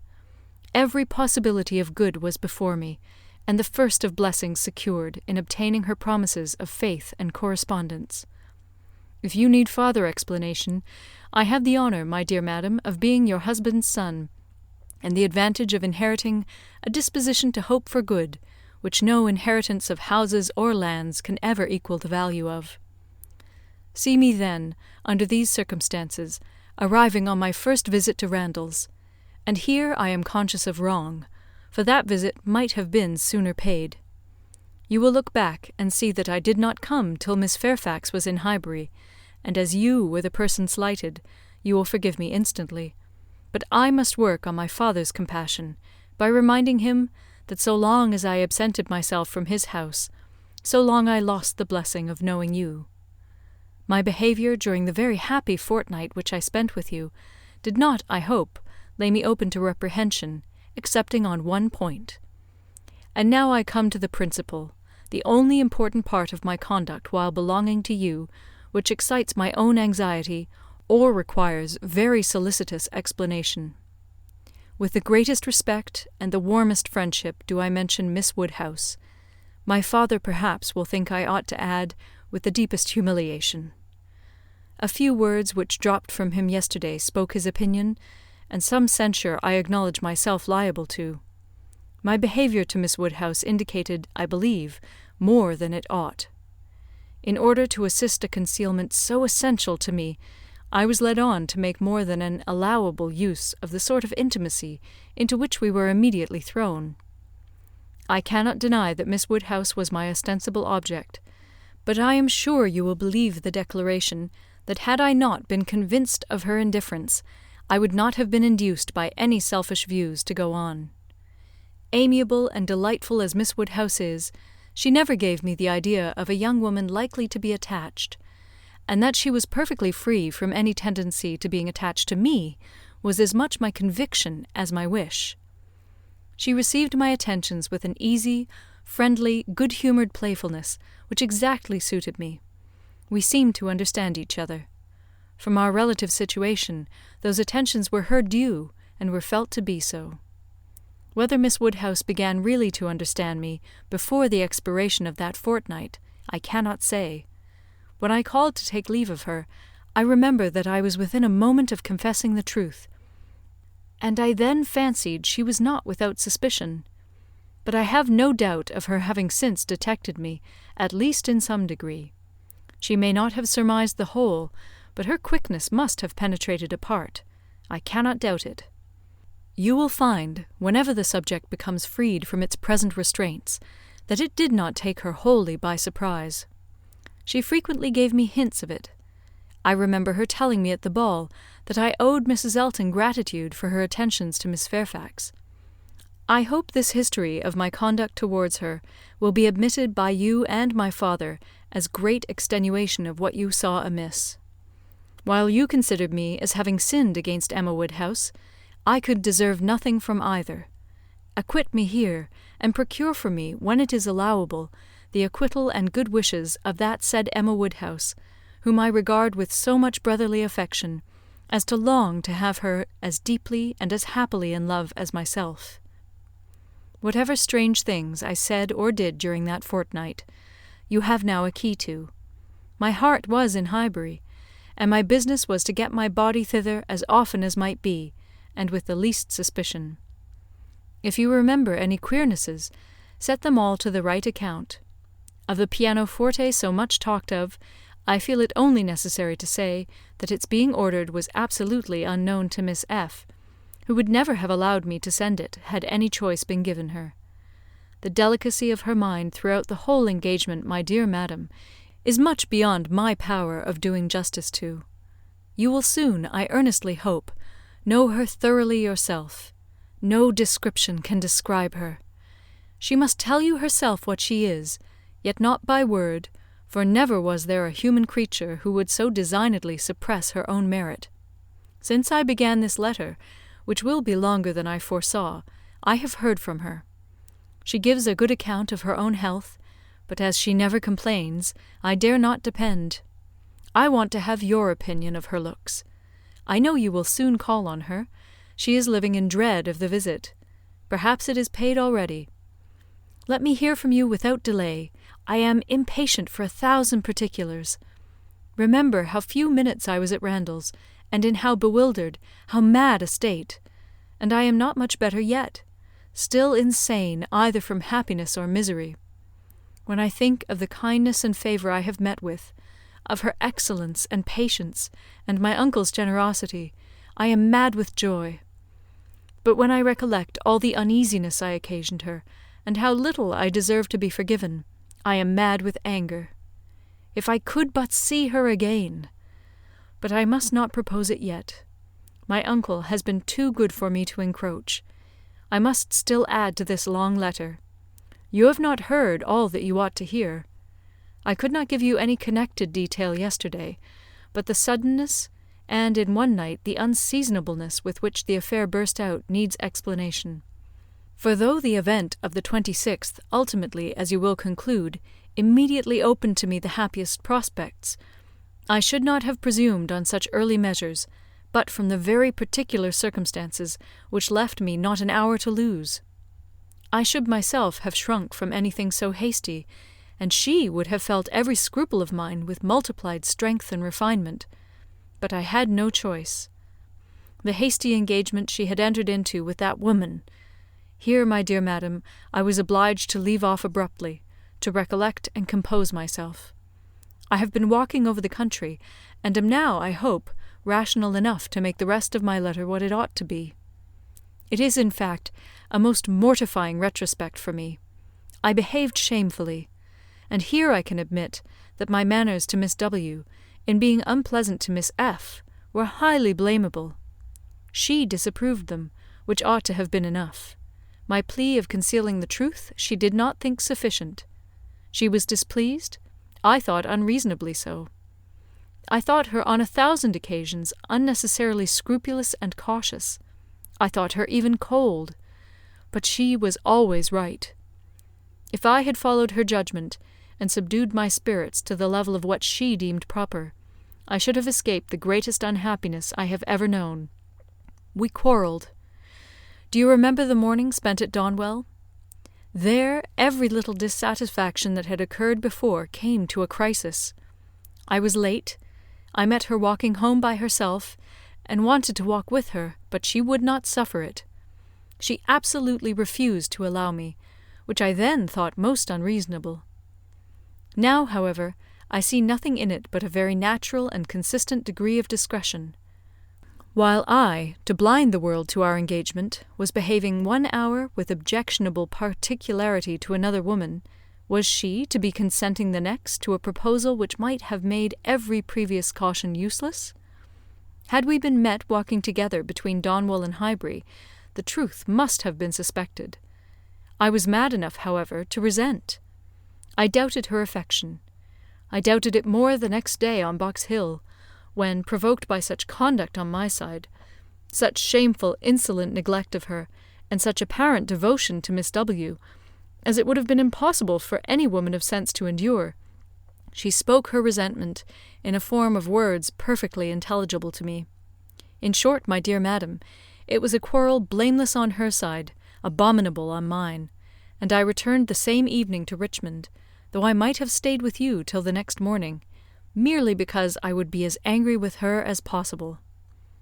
Even then, I was not such a fool as not to mean to be reconciled in time, but I was the injured person, injured by her coldness, and I went away determined that she should make the first advances. I shall always congratulate myself that you were not of the Box Hill party. Had you witnessed my behaviour there, I can hardly suppose you would ever have thought well of me again. Its effect upon her appears in the immediate resolution it produced. As soon as she found I was really gone from Randalls, she closed with the offer of that officious Mrs. Elton, the whole system of whose treatment of her, by the by, has ever filled me with indignation and hatred. I must not quarrel with the spirit of forbearance which has been so richly extended toward myself, but otherwise I should loudly protest against the share of it which that woman has known. Jane, indeed! You will observe that I have not yet indulged myself in calling her by that name, even to you. Think, then, what I must have endured in hearing it bandied between the Eltons with all the vulgarity of needless repetition, and all the insolence of imaginary superiority. Have patience with me, I shall soon have done. She closed with this offer, resolving to break with me entirely, and wrote the next day to tell me that we never were to meet again. She felt the engagement to be a source of repentance and misery to each. She dissolved it. This letter reached me on the very morning of my poor aunt's death. I answered it within an hour, but from the confusion of my mind, and the multiplicity of business falling on me at once, my answer, instead of being sent with all the many other letters of that day, was locked up in my writing desk, and I, trusting that I had written enough, though but a few lines, to satisfy her, remained without any uneasiness. I was rather disappointed that I did not hear from her again speedily, but I made excuses for her, and was too busy and, may I add, too cheerful in my views to be captious.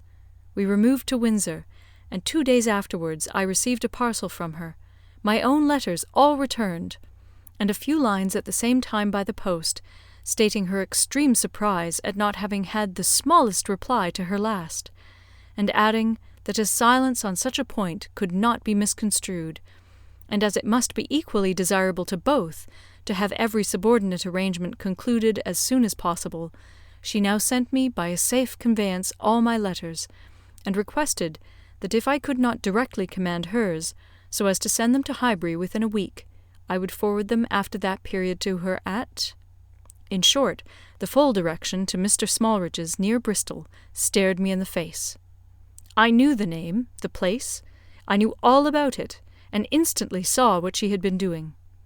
It was perfectly accordant with that resolution of character which I knew her to possess, and the secrecy she had maintained as to any such design in her former letter was equally descriptive of its anxious delicacy. For the world would not she have seemed to threaten me. Imagine the shock! Imagine how, till I had actually detected my own blunder, I raved at the blunders of the post. What was to be done? One thing only. I must speak to my uncle. Without his sanction I could not hope to be listened to again. I spoke. Circumstances were in my favour. The late event had softened away his pride, and he was, earlier than I could have anticipated, wholly reconciled and complying, and could say at last, poor man, with a deep sigh, that he wished I might find as much happiness in the marriage state as he had done. I felt that it would be of a different sort. Are you disposed to pity me for what I must have suffered in opening the cause to him, for my suspense while all was at stake? No, do not pity me till I reached Highbury, and saw how ill I had made her. Do not pity me till I saw her wan, sick looks. I reached Highbury at the time of day when, From my knowledge of their late breakfast hour, I was certain of a good chance of finding her alone.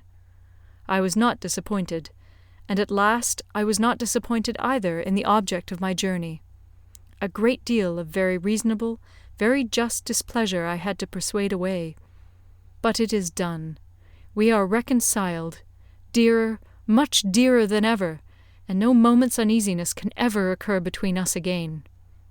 Now, my dear madam, I will release you, but I could not conclude before. 1,000 and 1,000 thanks for all the kindness you have ever shown me, and 10,000 for the attentions your heart will dictate towards her. If you think me in a way to be happier than I deserve, I am quite of your opinion. Miss W. calls me the child of good fortune. I hope she is right. In one respect, my good fortune is undoubted, that of being able to subscribe myself, your obliged and affectionate son, F.C. Weston Churchill. End of Chapter 14. Volume 3, Chapter 15. This letter must make its way to Emma's feelings. She was obliged, in spite of her previous determination to the contrary, to do it all the justice that Mrs. Weston foretold. As soon as she came to her own name, it was irresistible. Every line relating to herself was interesting, and almost every line agreeable. And when this charm ceased, the subject could still maintain itself by the natural return of her former regard for the writer, and the very strong attraction which any picture of love must have for her at that moment. She never stopped till she had gone through the whole, and though it was impossible not to feel that he had been wrong, yet he had been less wrong than she had supposed, and he had suffered and was very sorry, and he was so grateful to Mrs. Weston, and so much in love with Miss Fairfax, and she was so happy herself, that there was no being severe, and could he have entered the room, she must have shaken hands with him as heartily as ever. She thought so well of the letter that when Mr. Knightley came again, she desired him to read it. She was sure of Mrs. Weston's wishing it to be communicated, especially to one who, like Mr. Knightley, had seen so much to blame in his conduct. "I shall be very glad to look it over," said he, "but it seems long. I will take it home with me at night." But that would not do. Mr. Weston was to call in the evening, and she must return it by him. "I would rather be talking to you," he replied, "but as it seems a matter of justice, it shall be done." He began, stopping, however, almost directly to say, "Had I been offered the sight of one of this gentleman's letters to his mother-in-law a few months ago, Emma, it would not have been taken with such indifference." He proceeded a little farther, reading to himself, and then with a smile observed, "Humph! A fine complimentary opening. But it is his way. One man's style must not be the rule of another's. We will not be severe. It will be natural for me," he added shortly afterwards, "to speak my opinion aloud as I read. By doing it I shall feel that I am near you. It will not be so great a loss of time, but if you dislike it—" "Not at all. I should wish it." Mr. Knightley returned to his reading with greater alacrity. "He trifles here," said he, "as to the temptation. He knows he is wrong, and has nothing rational to urge. Bad. He ought not to have formed the engagement. His father's disposition. He is unjust, however, to his father. Mr. Weston's sanguine temper was a blessing on all his upright and honourable exertions, but Mr. Weston earned every present comfort before he endeavoured to gain it. Very true. He did not come till Miss Fairfax was here." "And I have not forgotten," said Emma, "how sure you were that he might have come sooner if he would. You pass it over very handsomely, but you were perfectly right." "I was not quite impartial in my judgment, Emma. But yet, I think, had you not been in the case, I should still have distrusted him." When he came to Miss Woodhouse, he was obliged to read the whole of it aloud, all that related to her, with a smile, a look, a shake of the head, a word or two of assent or disapprobation, or merely of love, as the subject required, concluding, however, seriously, and after steady reflection, thus: "Very bad, though it might have been worse. Playing a most dangerous game. Too much indebted to the event for his acquittal. No judge of his own manners by you. Always deceived in fact by his own wishes, and regardless of little besides his own convenience. Fancying you to have fathomed his secret. Natural enough, his own mind full of intrigue, that he should suspect it in others. Mystery, finesse, how they pervert the understanding. My Emma, does not everything serve to prove more and more the beauty of truth and sincerity in all our dealings with each other?" Emma agreed to it, and with a blush of sensibility on Harriet's account, which she could not give any sincere explanation of. "You had better go on," said she. He did so, but very soon stopped again to say, "The pianoforte! Ah! That was the act of a very, very young man, one too young to consider whether the inconvenience of it might not very much exceed the pleasure. A boyish scheme indeed! I cannot comprehend a man's wishing to give a woman any proof of affection which he knows she would rather dispense with, and he did know that she would have prevented the instrument's coming if she could." After this, he made some progress without any pause. Frank Churchill's confession of having behaved shamefully was the first thing to call for more than a word in passing. "I perfectly agree with you, sir," was then his remark. "You did behave very shamefully. You never wrote a truer line." And having gone through what immediately followed of the basis of their disagreement, and his persisting to act in direct opposition to Jane Fairfax's sense of right, he made a fuller pause to say, "This is very bad. He had induced her to place herself, for his sake, in a situation of extreme difficulty and uneasiness, and it should have been his first object to prevent her from suffering unnecessarily. She must have had much more to contend with in carrying on the correspondence than he could. He should have respected even unreasonable scruples, had there been such, but hers were all reasonable. We must look to her one fault, and remember that she had done a wrong thing in consenting to the engagement, to bear that she should have been in such a state of punishment." Emma knew that he was now getting to the Box Hill party, and grew uncomfortable. Her own behaviour had been so very improper. She was deeply ashamed, and a little afraid of his next look. It was all read, however, steadily, attentively, and without the smallest remark, and, excepting one momentary glance at her, instantly withdrawn in the fear of giving pain, no remembrance of Box Hill seemed to exist. "There is no saying much for the delicacy of our good friends the Eltons," was his next observation. "His feelings are natural. What! Actually resolved to break with him entirely? She felt the engagement to be a source of repentance and misery to each. She dissolved it. What a view this gives of her sense of his behaviour! Well, he must be a most extraordinary— Nay, read on. You will find how very much he suffers."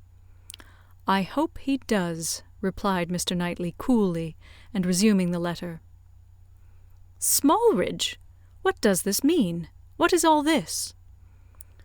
She had engaged to go as governess to Mrs. Smallridge's children, a dear friend of Mrs. Elton's, a neighbour of Maple Grove. And by the by, I wonder how Mrs. Elton bears the disappointment. Say nothing, my dear Emma, while you oblige me to read, not even of Mrs. Elton. Only one page more. I shall soon have done. What a letter the man writes! I wish you would read it with a kinder spirit towards him. Well, there is feeling here. He does seem to have suffered in finding her ill. Certainly I can have no doubt of his being fond of her. Dearer, much dearer than ever. I hope he may long continue to feel all the value of such a reconciliation. He is a very liberal thanker with his thousands and tens of thousands. Happier than I deserve. Come, he knows himself there. Miss Woodhouse calls me the child of good fortune. Those were Miss Woodhouse's words, were they? And a fine ending. And there is the letter. The child of good fortune.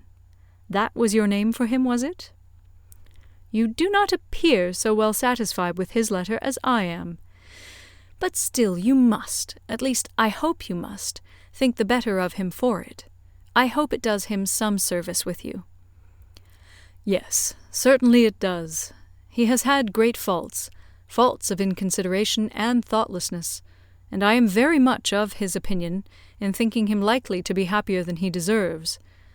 But still, as he is, beyond a doubt, really attached to Miss Fairfax, and will soon, it may be hoped, have the advantage of being constantly with her, I am very ready to believe his character will improve, and acquire from hers the steadiness and delicacy of principle that it wants. And now let me talk to you of something else. I have another person's interest at present so much at heart, that I cannot think any longer about Frank Churchill. Ever since I left you this morning, Emma, my mind has been hard at work on one subject." The subject followed. It was in plain, unaffected, gentlemanlike English, such as Mr. Knightley used even to the woman he was in love with, how to be able to ask her to marry him without attacking the happiness of her father. Emma's answer was ready at the first word. While her dear father lived, any change of condition must be impossible for her. She could never quit him. Part only of this answer, however, was admitted. The impossibility of quitting her father Mr. Knightley felt as strongly as herself, but the inadmissibility of any other change he could not agree to. He had been thinking it over most deeply, most intently. He had at first hoped to induce Mr. Woodhouse to remove with her to Donwell. He had wanted to believe it feasible, but his knowledge of Mr. Woodhouse would not suffer him to deceive himself long, and now he confessed his persuasion that such a transplantation would be a risk of her father's comfort, perhaps even of his life, which must not be hazarded. Mr. Woodhouse taken from Hartfield? No, he felt that it ought not to be attempted. But the plan which had arisen on the sacrifice of this, he trusted his dearest Emma would not find in any respect objectionable. It was, that he should be received at Hartfield, that so long as her father's happiness, in other words, his life, required Hartfield to continue her home, it should be his likewise. Of their all removing to Donwell, Emma had already had her own passing thoughts. Like him, she had tried the scheme and rejected it, but such an alternative as this had not occurred to her. She was sensible of all the affection it evinced. She felt that, in quitting Donwell, he must be sacrificing a great deal of independence of hours and habits, that in living constantly with her father, and in no house of his own, there would be much, very much, to be borne with. She promised to think of it, and advised him to think of it more, but he was fully convinced that no reflection could alter his wishes or his opinion on the subject. He had given it, he could assure her, very long and calm consideration. He had been walking away from William Larkins the whole morning, to have his thoughts to himself. "Ah! There is one difficulty unprovided for," cried Emma. "I am sure William Larkins will not like it. You must get his consent before you ask mine." She promised, however, to think of it, and pretty nearly promised, moreover, to think of it with the intention of finding it a very good scheme.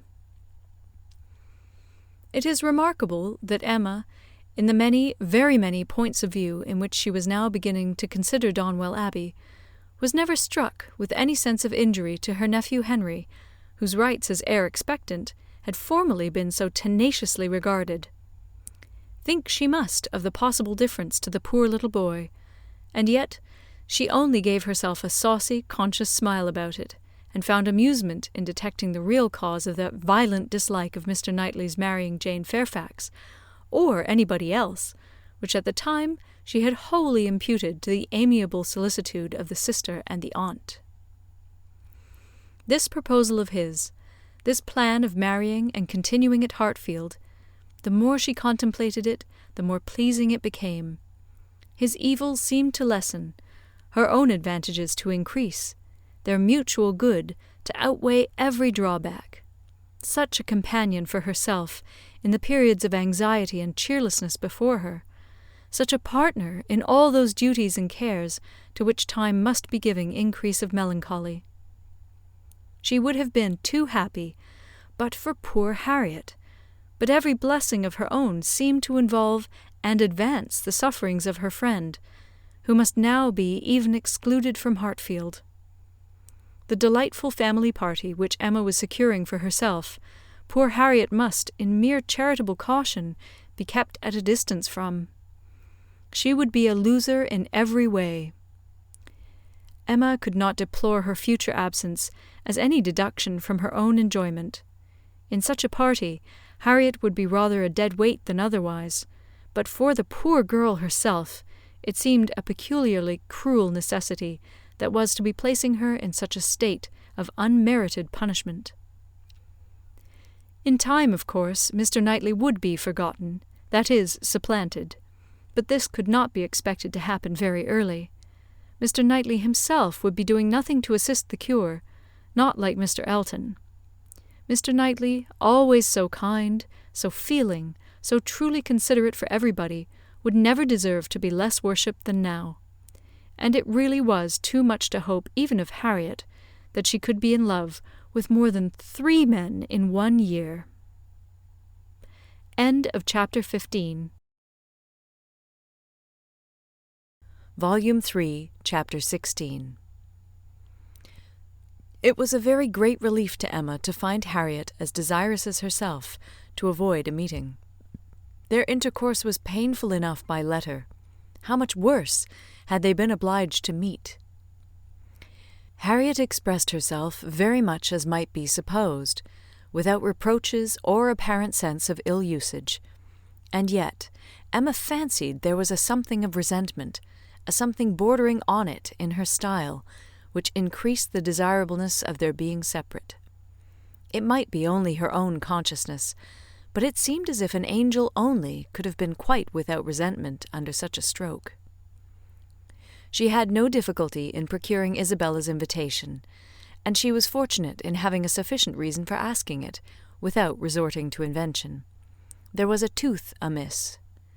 Harriet really wished, and had wished some time, to consult a dentist. Mrs. John Knightley was delighted to be of use. Anything of ill health was a recommendation to her, and though not so fond of a dentist as of a Mr. Wingfield, she was quite eager to have Harriet under her care. When it was thus settled on her sister's side, Emma proposed it to her friend, and found her very persuadable. Harriet was to go. She was invited for at least a fortnight. She was to be conveyed in Mr. Woodhouse's carriage. It was all arranged, it was all completed, and Harriet was safe in Brunswick Square. Now Emma could, indeed, enjoy Mr. Knightley's visits. Now she could talk, and she could listen with true happiness, unchecked by that sense of injustice, of guilt, of something most painful which had haunted her when remembering how disappointed a heart was near her, how much might, at that moment, and at a little distance, be enduring by the feelings which she had led astray herself. The difference of Harriet at Mrs. Goddard's or in London made perhaps an unreasonable difference in Emma's sensations, but she could not think of her in London without objects of curiosity and employment which must be averting the past and carrying her out of herself. She would not allow any other anxiety to succeed directly to the place in her mind which Harriet had occupied. There was a communication before her, one which she only could be competent to make, the confession of her engagement to her father. But she would have nothing to do with it at present. She had resolved to defer the disclosure till Mrs. Weston were safe and well. No additional agitation should be thrown at this period among those she loved, and the evil should not act on herself by anticipation before the appointed time. A fortnight at least of leisure and peace of mind to crown every warmer but more agitating delight should be hers. She soon resolved, equally as a duty and a pleasure, to employ half an hour of this holiday of spirits in calling on Miss Fairfax. She ought to go, and she was longing to see her, the resemblance of their present situations increasing every other motive of goodwill. It would be a secret satisfaction, but the consciousness of a similarity of prospect would certainly add to the interest with which she should attend to anything Jane might communicate. She went. She had driven once unsuccessfully to the door, but had not been into the house since the morning after Box Hill, when poor Jane had been in such distress as had filled her with compassion, though all the worst of her sufferings had been unsuspected. The fear of being still unwelcome determined her, though assured of their being at home, to wait in the passage and send up her name. She heard Patty announcing it, but no such bustle succeeded as poor Miss Bates had before made so happily intelligible. No, she heard nothing but the instant reply of "Beg her to walk up," and a moment afterwards she was met on the stairs by Jane herself, coming eagerly forward, as if no other reception of her were felt sufficient. Emma had never seen her look so well, so lovely, so engaging. There was consciousness, animation, and warmth. There was everything which her countenance or manner could ever have wanted. She came forward with an offered hand, and said in a low but very feeling tone, "This is most kind indeed. Miss Woodhouse, it is impossible for me to express. I hope you will believe. Excuse me for being so entirely without words." Emma was gratified, and would soon have shown no want of words, if the sound of Mrs. Elton's voice from the sitting-room had not checked her, and made it expedient to compress all her friendly and all her congratulatory sensations into a very, very earnest shake of the hand. Mrs. Bates and Mrs. Elton were together. Miss Bates was out, which accounted for the previous tranquillity. Emma could have wished Mrs. Elton elsewhere, but she was in a humour to have patience with everybody, and, as Mrs. Elton met her with unusual graciousness, she hoped the rencontre would do them no harm. She soon believed herself to penetrate Mrs. Elton's thoughts, and understand why she was, like herself, in happy spirits. It was being in Miss Fairfax's confidence, and fancying herself acquainted with what was still a secret to other people.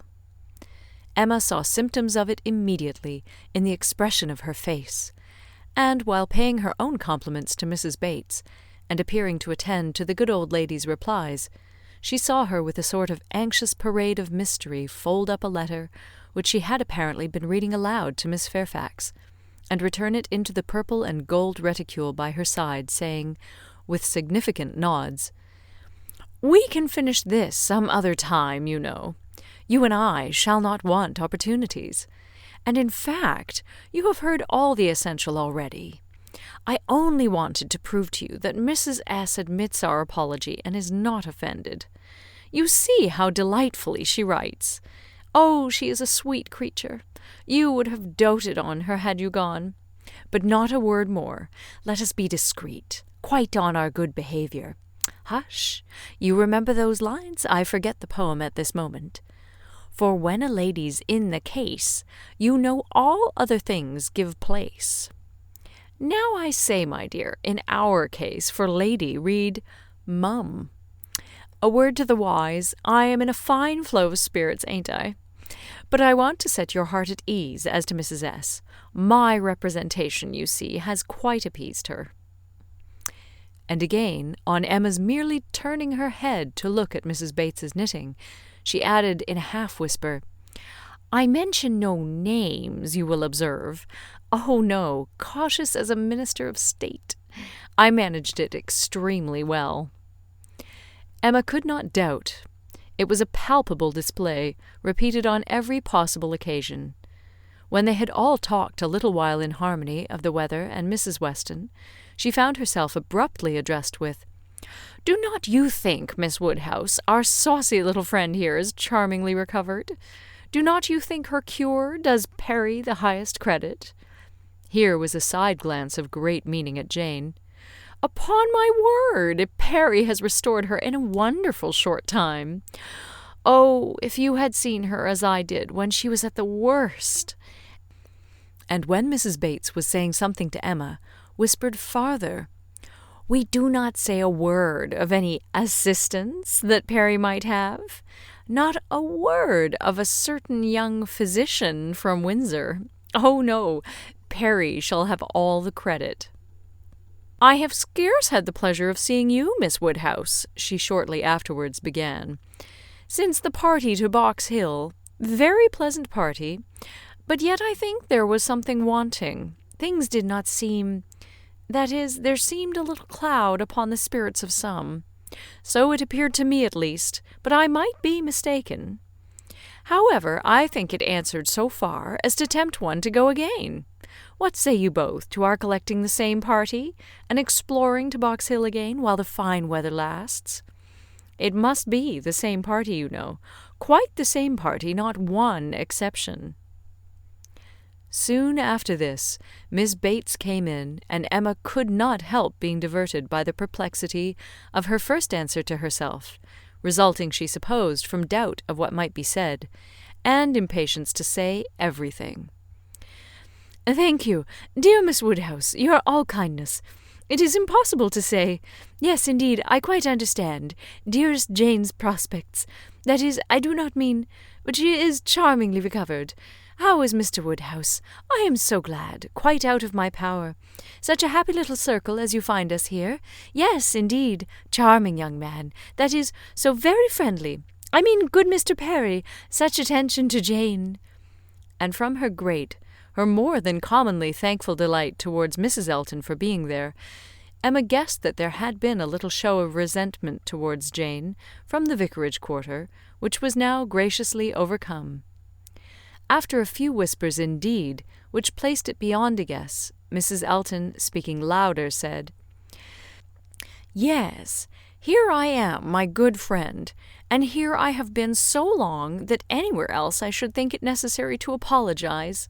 But the truth is that I am waiting for my lord and master. He promised to join me here, and pay his respects to you." "What! Are we to have the pleasure of a call from Mr. Elton? That will be a favour indeed, for I know gentlemen do not like morning visits, and Mr. Elton's time is so engaged." "Upon my word, it is, Miss Bates. He really is engaged from morning to night. There is no end of people's coming to him on some pretence or other. The magistrates and overseers and churchwardens are always wanting his opinion. They seem not able to do anything without him. Upon my word, Mr. E., I often say, rather you than I. I do not know what would become of my crayons and my instrument if I had half so many applicants. Bad enough as it is, for I absolutely neglect them both to an unpardonable degree. I believe I have not played a bar this fortnight. However, he is coming, I assure you, yes, indeed, on purpose to wait on you all."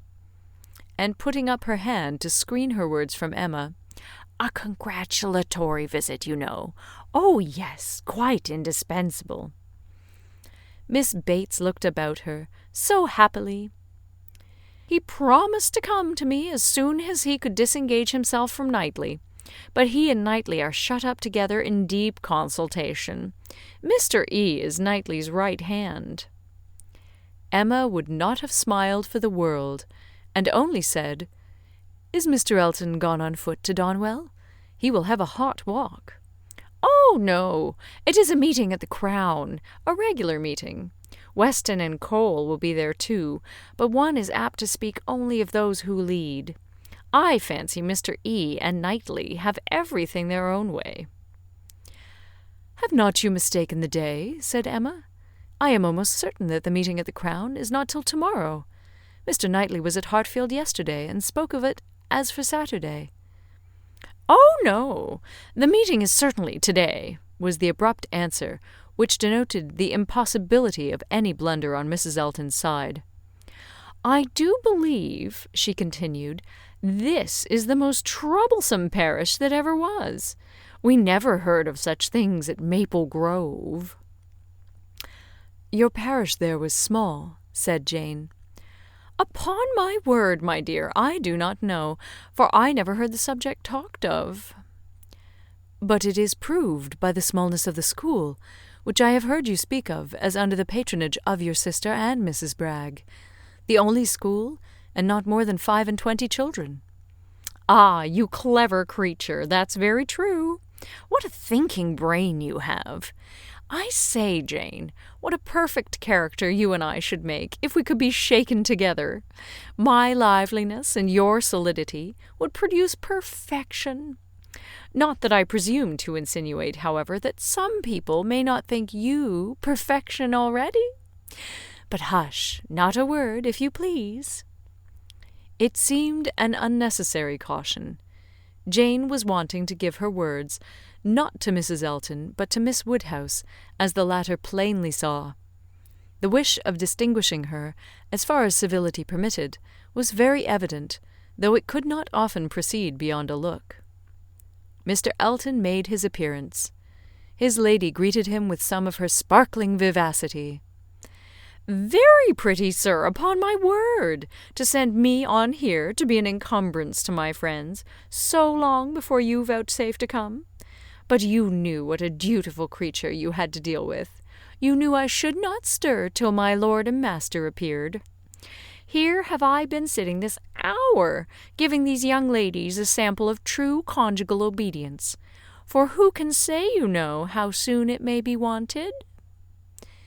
Mr. Elton was so hot and tired that all this wit seemed thrown away. His civilities to the other ladies must be paid, but his subsequent object was to lament over himself for the heat he was suffering, and the walk he had had for nothing. "When I got to Donwell," said he, "Knightley could not be found. Very odd, very unaccountable. After the note I sent him this morning, and the message he returned, that he should certainly be at home till 1. "Donwell!" cried his wife. "My dear Mr. E., you have not been to Donwell. You mean the Crown. You come from the meeting at the Crown." "No, no, that's to-morrow, and I particularly wanted to see Knightley to-day on that very account. Such a dreadful broiling morning. I went over the fields too," speaking in a tone of great ill-usage, which made it so much the worse. "And then not to find him at home. I assure you I am not at all pleased. And no apology left, no message for me. The housekeeper declared she knew nothing of my being expected. Very extraordinary. And nobody knew at all which way he was gone. Perhaps to Hartfield, perhaps to the Abbey Mill, perhaps into his woods. Miss Woodhouse, this is not like our friend Knightley. Can you explain it?" Emma amused herself by protesting that it was very extraordinary indeed, and that she had not a syllable to say for him. "I cannot imagine," said Mrs. Elton, feeling the indignity as a wife ought to do, "I cannot imagine how he could do such a thing by you, of all people in the world.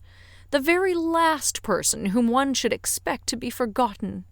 My dear Mr. E., he must have left a message for you, I am sure he must. Not even Knightley could be so very eccentric, and his servants forgot it.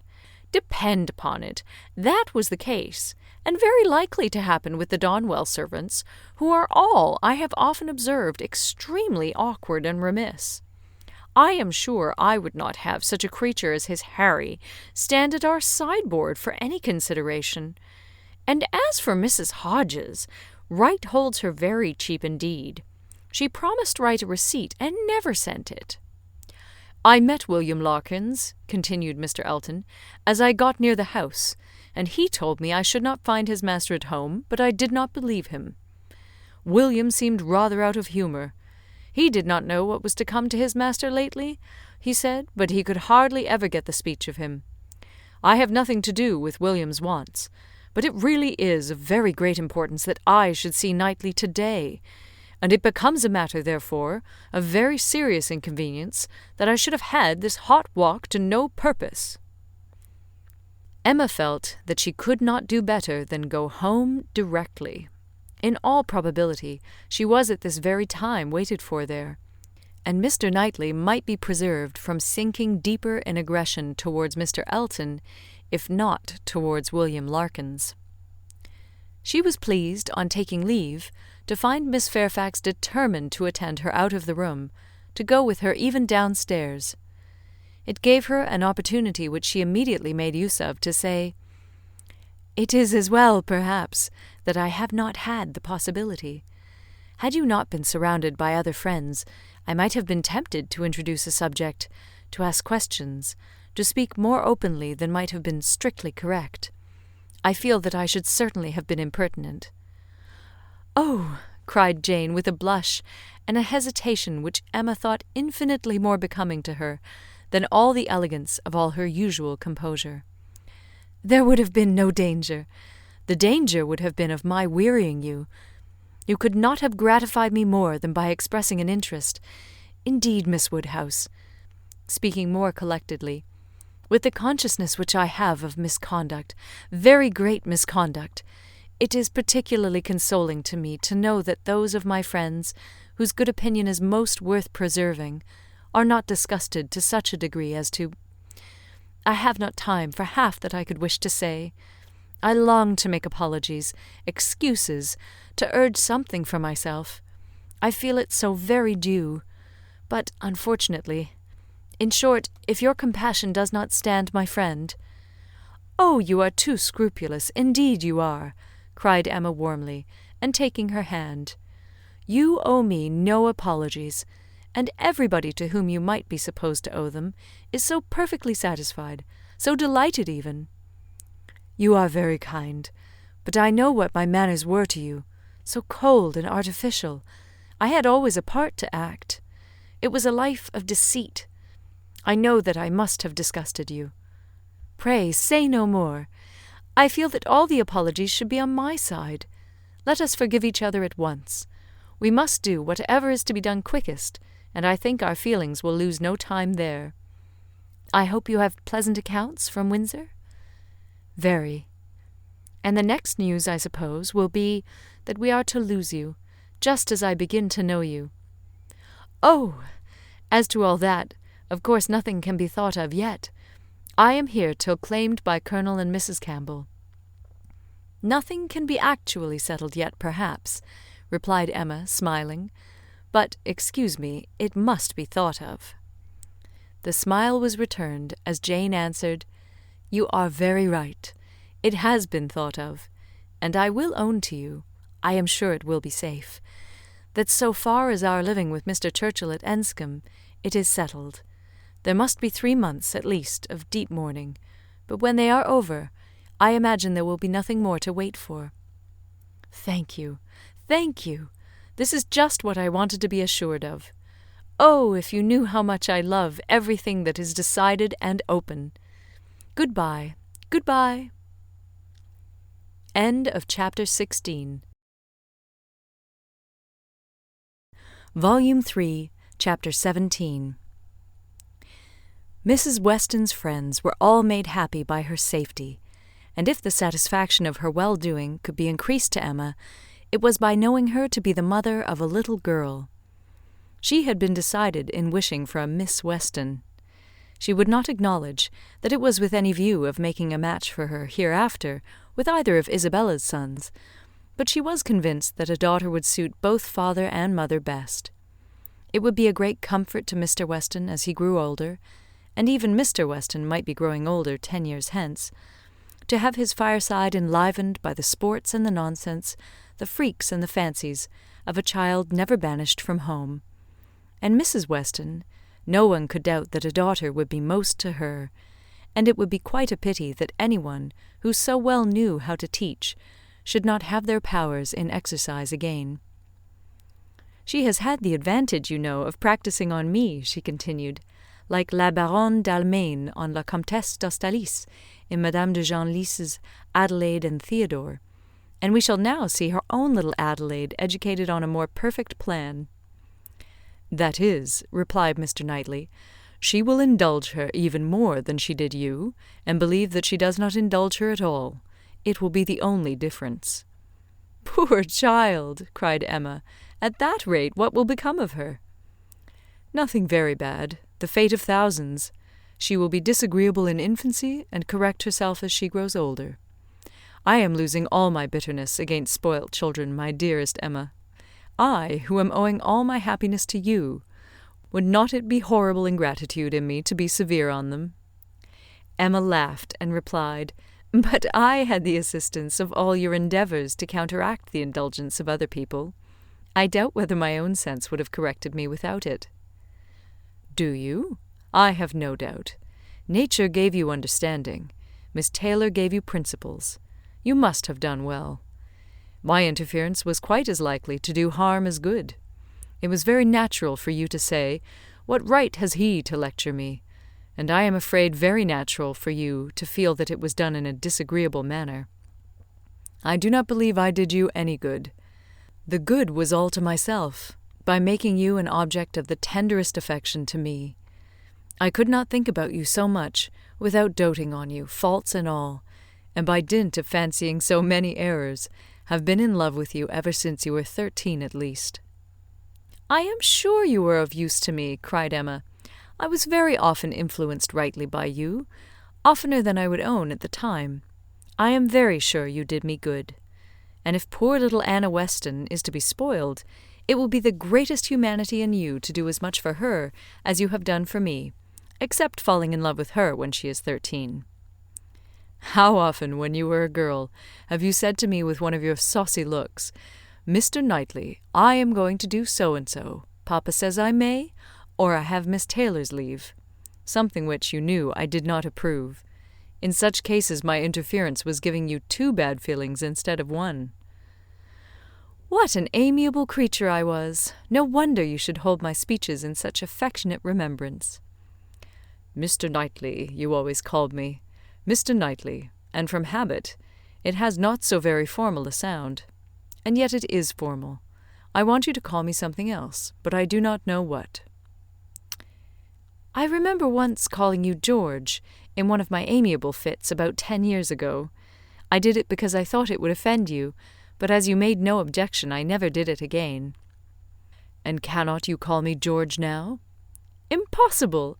I never can call you anything but Mr. Knightley. I will not promise even to equal the elegant terseness of Mrs. Elton by calling you Mr. K. But I will promise," she added presently, laughing and blushing, "I will promise to call you once by your Christian name. I do not say when, but perhaps you may guess where. In the building in which N takes M for better, for worse."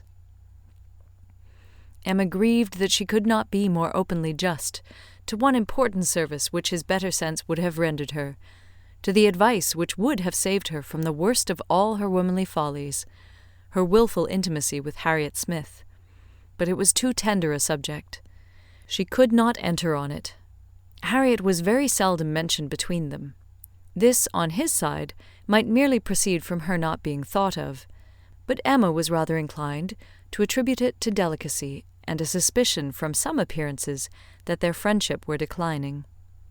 She was aware herself that, parting under any other circumstances, they certainly should have corresponded more, and that her intelligence would not have rested, as it now almost wholly did, on Isabella's letters. He might observe that it was so. The pain of being obliged to practice concealment towards him was very little inferior to the pain of having made Harriet unhappy. Isabella sent quite as good an account of her visitor as could be expected. On her first arrival she had thought her out of spirits, which appeared perfectly natural, as there was a dentist to be consulted, but since that business had been over, she did not appear to find Harriet different from what she had known her before. Isabella, to be sure, was no very quick observer, yet if Harriet had not been equal to playing with the children, it would not have escaped her. Emma's comforts and hopes were most agreeably carried on by Harriet's being to stay longer. Her fortnight was likely to be a month at least. Mr. and Mrs. John Knightley were to come down in August, and she was invited to remain till they could bring her back. "John does not even mention your friend," said Mr. Knightley. "Here is his answer, if you like to see it." It was the answer to the communication of his intended marriage. Emma accepted it with a very eager hand, with an impatience all alive to know what he would say about it, and not at all checked by hearing that her friend was unmentioned. "John enters like a brother into my happiness," continued Mr. Knightley, "but he is no complimenter, and though I well know him to have, likewise, a most brotherly affection for you, he is so far from making flourishes that any other young woman might think him rather cool in her praise. But I am not afraid of your seeing what he writes." "He writes like a sensible man," replied Emma, when she had read the letter. "I honour his sincerity. It is very plain that he considers the good fortune of the engagement as all on my side, but that he is not without hope of my growing, in time, as worthy of your affection as you think me already. Had he said anything to bear a different construction, I should not have believed him." "My Emma, he means no such thing. He only means—" "He and I should differ very little in our estimation of the two," interrupted she, with a sort of serious smile. "Much less, perhaps, than he is aware of, if we could enter without ceremony or reserve on the subject." "Emma, my dear Emma!" "Oh!" she cried with more thorough gaiety, "if you fancy your brother does not do me justice, only wait till my dear father is in the secret and hear his opinion. Depend upon it, he will be much farther from doing you justice. He will think all the happiness, all the advantage, on your side of the question, all the merit on mine. I wish I may not sink into poor Emma with him at once. His tender compassion towards oppressed worth can go no farther." "Ah," he cried, "I wish your father might be half as easily convinced as John will be of our having every right that equal worth can give to be happy together. I am amused by one part of John's letter. Did you notice it? Where he says that my information did not take him wholly by surprise, that he was rather in expectation of hearing something of the kind." "If I understand your brother, he only means so far as your having some thoughts of marrying. He had no idea of me. He seems perfectly unprepared for that." "Yes, yes, but I am amused that he should have seen so far into my feelings. What has he been judging by? I am not conscious of any difference in my spirits or conversation that could prepare him at this time for my marrying any more than at another. But it was so, I suppose. I dare say there was a difference when I was staying with him the other day. I believe I did not play with the children quite so much as usual. I remember one evening the poor boys saying, 'Uncle seems always tired now.'" The time was coming when the news must spread farther, and other persons' reception of it tried. As soon as Mrs. Weston was sufficiently recovered to admit Mr. Woodhouse's visits, Emma, having it in view that her gentle reasonings should be employed in the cause, resolved first to announce it at home and then at Randalls. But how to break it to her father at last?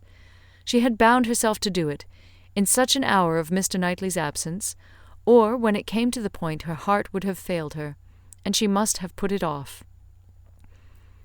But Mr. Knightley was to come at such a time, and follow up the beginning she was to make. She was forced to speak, and to speak cheerfully too. She must not make it a more decided subject of misery to him by a melancholy tone herself. She must not appear to think it a misfortune.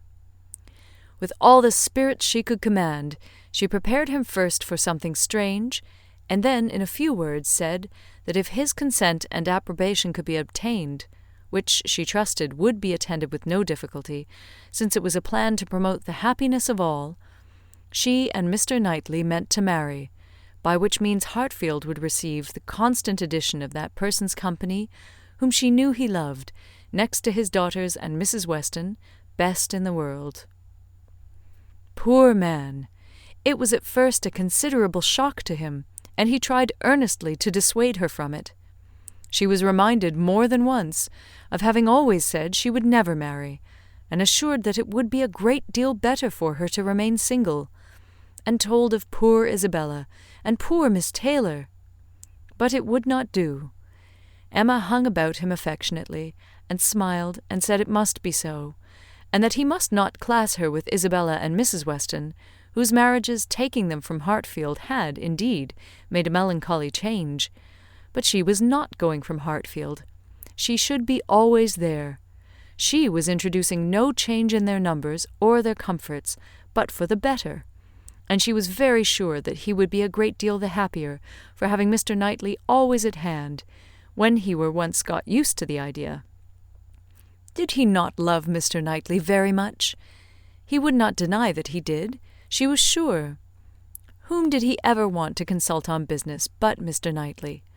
Who was so useful to him, who so ready to write his letters, who so glad to assist him, who so cheerful, so attentive, so attached to him? Would not he like to have him always on the spot? Yes, that was all very true. Mr. Knightley could not be there too often. He should be glad to see him every day. But they did see him every day as it was. Why could not they go on as they had done? Mr. Woodhouse could not be soon reconciled, but the worst was overcome. The idea was given. Time and continual repetition must do the rest. To Emma's entreaties and assurances succeeded Mr. Knightley's, whose fond praise of her gave the subject even a kind of welcome, and he was soon used to be talked to by each on every fair occasion. They had all the assistance which Isabella could give, by letters of the strongest approbation, and Mrs. Weston was ready on the first meeting to consider the subject in the most serviceable light, first as a settled, and secondly as a good one, well aware of the nearly equal importance of the two recommendations to Mr. Woodhouse's mind. It was agreed upon as what was to be, and everybody by whom he was used to be guided, assuring him that it would be for his happiness, and having some feelings himself which almost admitted it, he began to think that some time or other, in another year or two perhaps, it might not be so very bad if the marriage did take place. Mrs. Weston was acting no part, feigning no feelings, in all that she said to him in favour of the event. She had been extremely surprised, never more so than when Emma first opened the affair to her, but she saw in it only increase of happiness to all, and had no scruple in urging him to the utmost. She had such a regard for Mr. Knightley as to think he deserved even her dearest Emma, and it was in every respect so proper, suitable, and unexceptionable a connection, and in one respect, one point of the highest importance, so peculiarly eligible, so singularly fortunate, that now it seemed as if Emma could not safely have attached herself to any other creature, and that she had herself been the stupidest of beings in not having thought of it, and wished it long ago. How very few of those men in a rank of life to address Emma would have renounced their own home for Hartfield, and who but Mr. Knightley could know and bear with Mr. Woodhouse, so as to make such an arrangement desirable? The difficulty of disposing of poor Mr. Woodhouse had been always felt in her husband's plans and her own, for a marriage between Frank and Emma.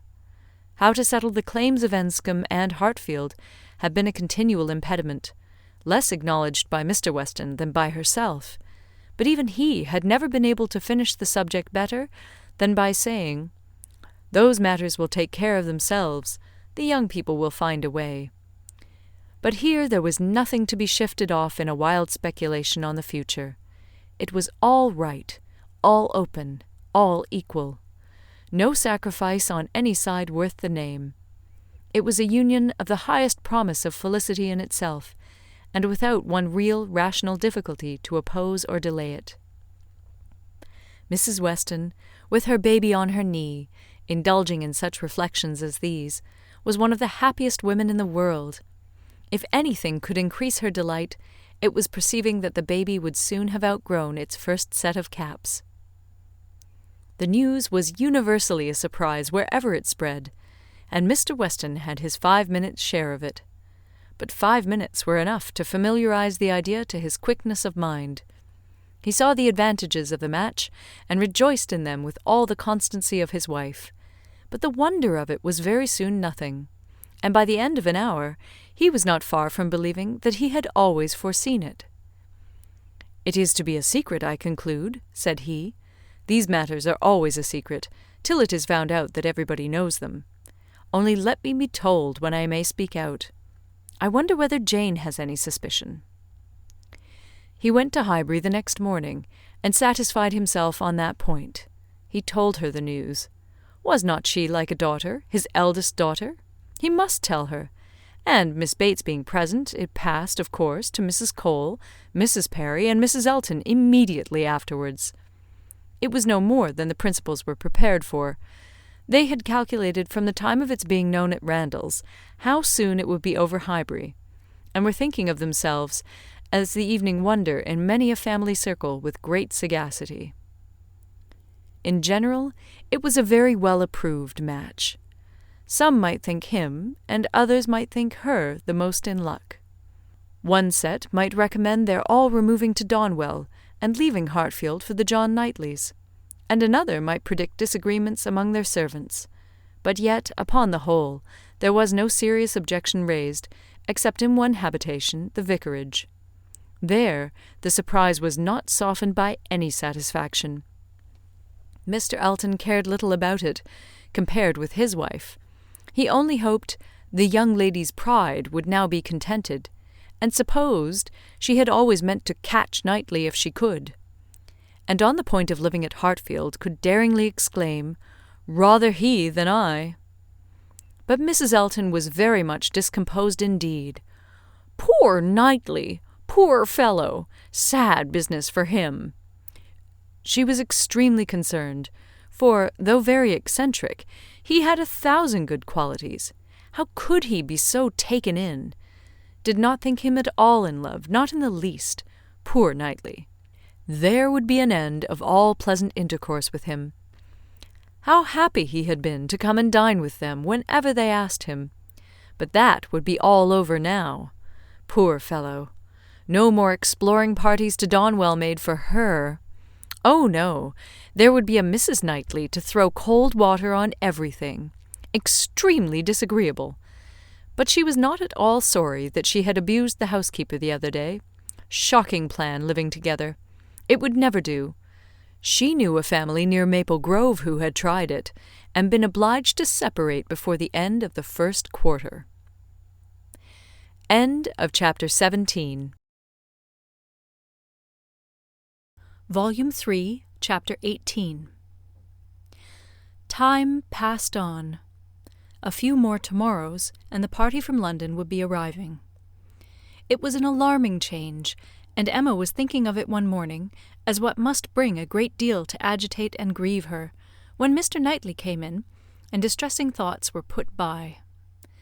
After the first chat of pleasure he was silent, and then, in a graver tone, began with, "I have something to tell you, Emma. Some news." "Good or bad?" said she, quickly, looking up in his face. "I do not know which it ought to be called." "Oh, good, I am sure. I see it in your countenance. You are trying not to smile." "I am afraid," said he, composing his features, "I am very much afraid, my dear Emma, that you will not smile when you hear it." "Indeed? But why so? I can hardly imagine anything which pleases or amuses you should not please and amuse me too." "There is one subject," he replied, "I hope but one, on which we do not think alike." He paused a moment, again smiling, with his eyes fixed on her face. "Does nothing occur to you? Do not you recollect? Harriet Smith." Her cheeks flushed at the name, and she felt afraid of something, though she knew not what. "Have you heard from her yourself this morning?" cried he. "You have, I believe, and know the whole." "No, I have not. I know nothing. Pray tell me."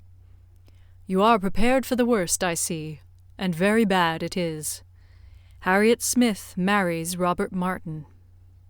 Emma gave a start, which did not seem like being prepared, and her eyes, in eager gaze, said, "No, this is impossible," but her lips were closed. "It is so indeed," continued Mr. Knightley. "I have it from Robert Martin himself. He left me not half an hour ago." She was still looking at him with the most speaking amazement. "You like it, my Emma, as little as I feared. I wish our opinions were the same, but in time they will. Time, you may be sure, will make one or the other of us think differently, and in the meanwhile we need not talk much on the subject." "You mistake me. You quite mistake me," she replied, exerting herself. "It is not that such a circumstance would now make me unhappy, but I cannot believe it. It seems an impossibility. You cannot mean to say that Harriet Smith has accepted Robert Martin. You cannot mean that he has even proposed to her again, yet. You only mean that he intends it." "I mean that he has done it," answered Mr. Knightley, with smiling but determined decision, "and been accepted." "Good God!" she cried. "Well." Then, having recourse to her work-basket, in excuse for leaning down her face and concealing all the exquisite feelings of delight and entertainment which she knew she must be expressing, she added, "Well, now tell me everything. Make this intelligible to me. How? Where? When? Let me know it all. I never was more surprised, but it does not make me unhappy, I assure you. How? How has it been possible?" "It is a very simple story. He went to town on business 3 days ago, and I got him to take charge of some papers which I was wanting to send to John. He delivered these papers to John at his chambers, and was asked by him to join their party the same evening to Astley's.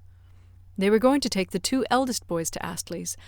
The party was to be our brother and sister, Henry, John, and Miss Smith. My friend Robert could not resist. They called for him in their way, were all extremely amused, and my brother asked him to dine with them the next day, which he did, and in the course of that visit, as I understand, he found an opportunity of speaking to Harriet, and certainly did not speak in vain. She made him by her acceptance as happy even as he is deserving. He came down by yesterday's coach, and was with me this morning immediately after breakfast, to report his proceedings, first on my affairs, and then on his own. This is all that I can relate of the how, where, and when. Your friend Harriet will make a much longer history when you see her. She will give you all the minute particulars, which only woman's language can make interesting. In our communications we deal only in the great. However, I must say that Robert Martin's heart seemed for him, and to me, very overflowing, and that he did mention, without its being much to the purpose, that on quitting their box at Astley's, my brother took charge of Mrs. John Knightley and little John, and he followed with Miss Smith and Henry, and that at one time they were in such a crowd as to make Miss Smith rather uneasy. He stopped. Emma dared not attempt any immediate reply. To speak, she was sure, would be to betray a most unreasonable degree of happiness. She must wait a moment, or he would think her mad. Her silence disturbed him, and after observing her a little while, he added, "Emma, my love, you said that this circumstance would not now make you unhappy, but I am afraid it gives you more pain than you expected. His situation is an evil, but you must consider it as what satisfies your friend, and I will answer for your thinking better and better of him, as you know him more. His good sense and good principles would delight you. As far as the man is concerned, you could not wish your friend in better hands. His rank in society I would alter if I could, which is saying a great deal, I assure you, Emma. You laugh at me about William Larkins, but I could quite as ill spare Robert Martin." He wanted her to look up and smile, and having now brought herself not to smile too broadly, she did, cheerfully answering, "You need not be at any pains to reconcile me to the match. I think Harriet is doing extremely well. Her connections may be worse than his. In respectability of character, there can be no doubt that they are. I have been silent from surprise merely, excessive surprise. You cannot imagine how suddenly it has come on me, how peculiarly unprepared I was, for I had reason to believe her very lately more determined against him, much more, than she was before." "You ought to know your friend best," replied Mr. Knightley, "but I should say she was a good-tempered, soft-hearted girl, not likely to be very, very determined against any young man who told her he loved her." Emma could not help laughing as she answered, "Upon my word, I believe you know her quite as well as I do. But, Mr. Knightley, are you perfectly sure that she has absolutely and downright accepted him? I could suppose she might in time, but can she already? Did not you misunderstand him? You were both talking of other things, of business, shows of cattle, or new drills, and might not you, in the confusion of so many subjects, mistake him? It was not Harriet's hand that he was certain of, it was the dimensions of some famous ox." The contrast between the countenance and air of Mr. Knightley and Robert Martin was at this moment so strong to Emma's feelings, and so strong was the recollection of all that had so recently passed on Harriet's side, So fresh the sound of those words, spoken with such emphasis, "No, I hope I know better than to think of Robert Martin," that she was really expecting the intelligence to prove, in some measure, premature. It could not be otherwise. "Do you dare say this?" cried Mr. Knightley. "Do you dare to suppose me so great a blockhead as not to know what a man is talking of? What do you deserve?" "Oh, I always deserve the best treatment, because I never put up with any other. And therefore you must give me a plain, direct answer. Are you quite sure that you understand the terms on which Mr. Martin and Harriet now are?" "I am quite sure," he replied, speaking very distinctly, "that he told me she had accepted him, and that there was no obscurity, nothing doubtful, in the words he used. And I think I can give you a proof that it must be so. He asked my opinion as to what he was now to do. He knew of no one but Mrs. Goddard to whom he could apply for information of her relations or friends. Could I mention anything more fit to be done than to go to Mrs. Goddard? I assured him that I could not. Then, he said, he would endeavour to see her in the course of this day." "I am perfectly satisfied," replied Emma with the brightest smiles, "and most sincerely wish them happy. You are materially changed since we talked on this subject before." "I hope so, for at that time I was a fool." "And I am changed also, for I am now very willing to grant you all Harriet's good qualities. I have taken some pains for your sake, and for Robert Martin's sake, whom I have always had reason to believe as much in love with her as ever, to get acquainted with her. I have often talked to her a good deal. You must have seen that I did. Sometimes, indeed, I have thought you were half suspecting me of pleading poor Martin's cause, which was never the case, but from all my observations I am convinced of her being an artless, amiable girl, with very good notions, very seriously good principles, and placing her happiness in the affections and utility of domestic life. Much of this I have no doubt she may thank you for." "Me!" cried Emma, shaking her head. "Ah, poor Harriet!" She checked herself, however, and submitted quietly to a little more praise than she deserved. Their conversation was soon afterwards closed by the entrance of her father. She was not sorry. She wanted to be alone. Her mind was in a state of flutter and wonder which made it impossible for her to be collected. She was in dancing, singing, exclaiming spirits, and till she had moved about, and talked to herself, and laughed and reflected, she could be fit for nothing rational. Her father's business was to announce James's being gone out to put the horses to, preparatory to their now daily drive to Randalls, and she had, therefore, an immediate excuse for disappearing. The joy, the gratitude, the exquisite delight of her sensations may be imagined. The sole grievance and alloy thus removed in the prospect of Harriet's welfare, she was really in danger of becoming too happy for security. What had she to wish for? Nothing, but to grow more worthy of him whose intentions and judgment had been ever so superior to her own.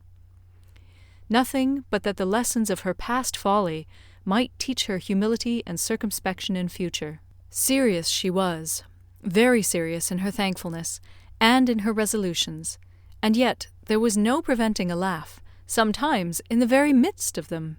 She must laugh at such a close, such an end of the doleful disappointment of 5 weeks back, such a heart, such a Harriet! Now there would be pleasure in her returning. Everything would be a pleasure. It would be a great pleasure to know Robert Martin. High in the rank of her most serious and heartfelt felicities was the reflection that all necessity of concealment from Mr. Knightley would soon be over.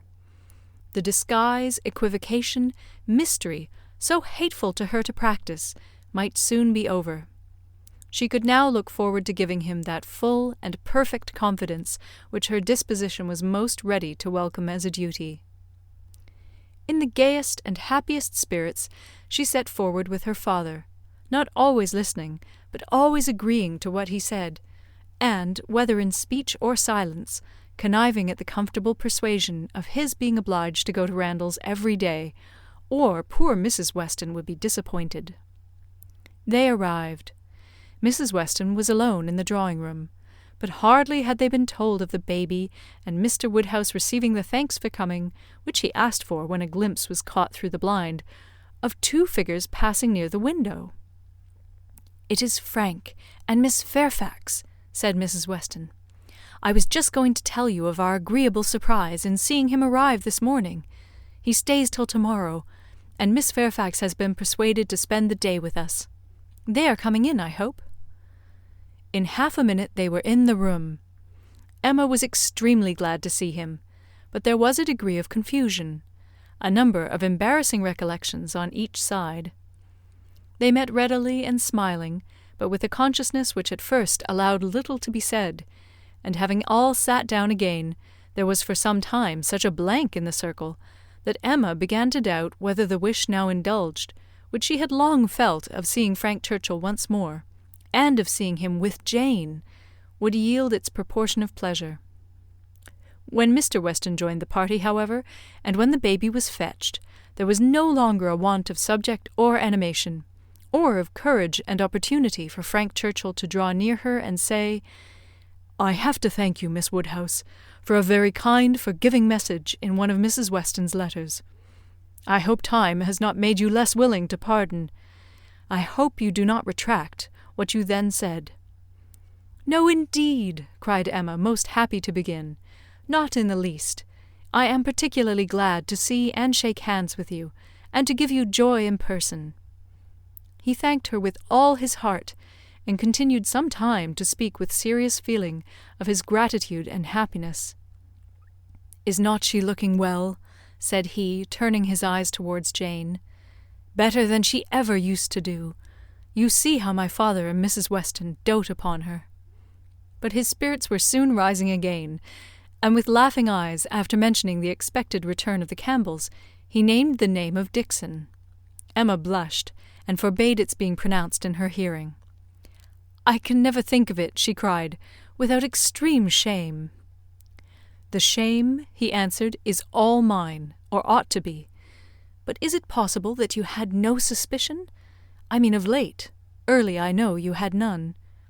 "I never had the smallest, I assure you." "That appears quite wonderful. I was once very near, and I wish I had. It would have been better. But though I was always doing wrong things, they were very bad wrong things, and as such did me no service. It would have been a much better transgression had I broken the bond of secrecy, and told you everything."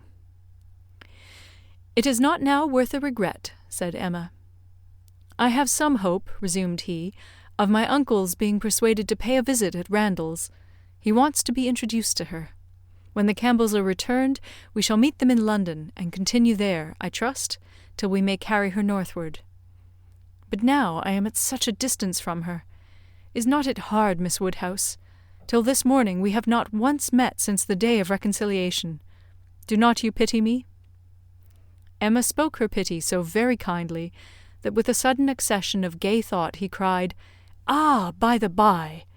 Then, sinking his voice, and looking demure for the moment, "I hope Mr. Knightley is well." He paused. She coloured and laughed. "I know you saw my letter, and think you may remember my wish in your favour. Let me return your congratulations. I assure you that I have heard the news with the warmest interest and satisfaction. He is a man whom I cannot presume to praise." Emma was delighted, and only wanted him to go on in the same style, but his mind was the next moment in his own concerns, and with his own Jane, and his next words were, "Did you ever see such a skin, such smoothness, such delicacy? And yet without being actually fair, one cannot call her fair. It is a most uncommon complexion, with her dark eyelashes and hair, a most distinguishing complexion. So peculiarly the lady in it, just colour enough for beauty." "I have always admired her complexion," replied Emma archly, "but do not I remember the time when you found fault with her for being so pale? When we first began to talk of her. Have you quite forgotten?" "Oh, no! What an impudent dog I was! How could I dare?" But he laughed so heartily at the recollection that Emma could not help saying, "I do suspect that in the midst of your perplexities at that time, you had very great amusement in tricking us all. I am sure you had. I am sure it was a consolation to you." "Oh, no, no, no! How can you suspect me of such a thing? I was the most miserable wretch." "Not quite so miserable as to be insensible to mirth. I am sure it was a source of high entertainment to you to feel that you were taking us all in. Perhaps I am the readier to suspect, because, to tell you the truth, I think it might have been some amusement to myself in the same situation. I think there is a little likeness between us." He bowed.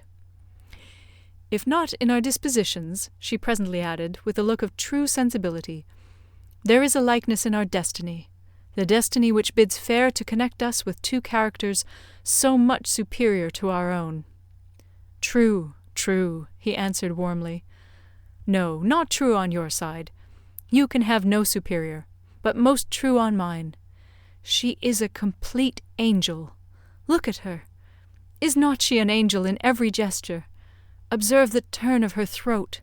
Observe her eyes as she is looking up at my father. You will be glad to hear," inclining his head and whispering seriously, "that my uncle means to give her all my aunt's jewels. They are to be new set.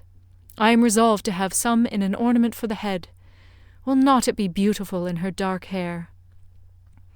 "Very beautiful indeed," replied Emma, and she spoke so kindly that he gratefully burst out, "How delighted I am to see you again, and to see you in such excellent looks. I would not have missed this meeting for the world. I should certainly have called at Hartfield, had you failed to come." The others had been talking of the child, Mrs. Weston giving an account of a little alarm she had been under the evening before, from the infant's appearing not quite well. She believed she had been foolish, but it had alarmed her, and she had been within half a minute of sending for Mr. Perry. Perhaps she ought to be ashamed, but Mr. Weston had been almost as uneasy as herself. In 10 minutes, however, the child had been perfectly well again. This was her history, and particularly interesting it was to Mr. Woodhouse, who commended her very much for thinking of sending for Perry, and only regretted that she had not done it. She should always send for Perry if the child appeared in the slightest degree disordered, were it only for a moment. She could not be too soon alarmed, nor send for Perry too often. It was a pity, perhaps, that he had not come last night, for, though the child seemed well now, very well considering, it would probably have been better if Perry had seen it. Frank Churchill caught the name. "Perry," said he to Emma, and trying as he spoke to catch Miss Fairfax's eye, "my friend Mr. Perry. What are they saying about Mr. Perry? Has he been here this morning? And how does he travel now? Has he set up his carriage?" Emma soon recollected and understood him, and while she joined in the laugh, it was evident from Jane's countenance that she too was really hearing him, though trying to seem deaf. "Such an extraordinary dream of mine," he cried. "I can never think of it without laughing. She hears us. She hears us, Miss Woodhouse. I see it in her cheek, her smile, her vain attempt to frown. Look at her. Do not you see that at this instant the very passage of her own letter, which she sent me the report, is passing under her eye, that the whole blunder is spread before her, that she can attend to nothing else, though pretending to listen to the others?" Jane was forced to smile completely for a moment, and the smile partly remained as she turned towards him and said in a conscious, low, yet steady voice, "How you can bear such recollections is astonishing to me. They will sometimes obtrude, but how you can court them!"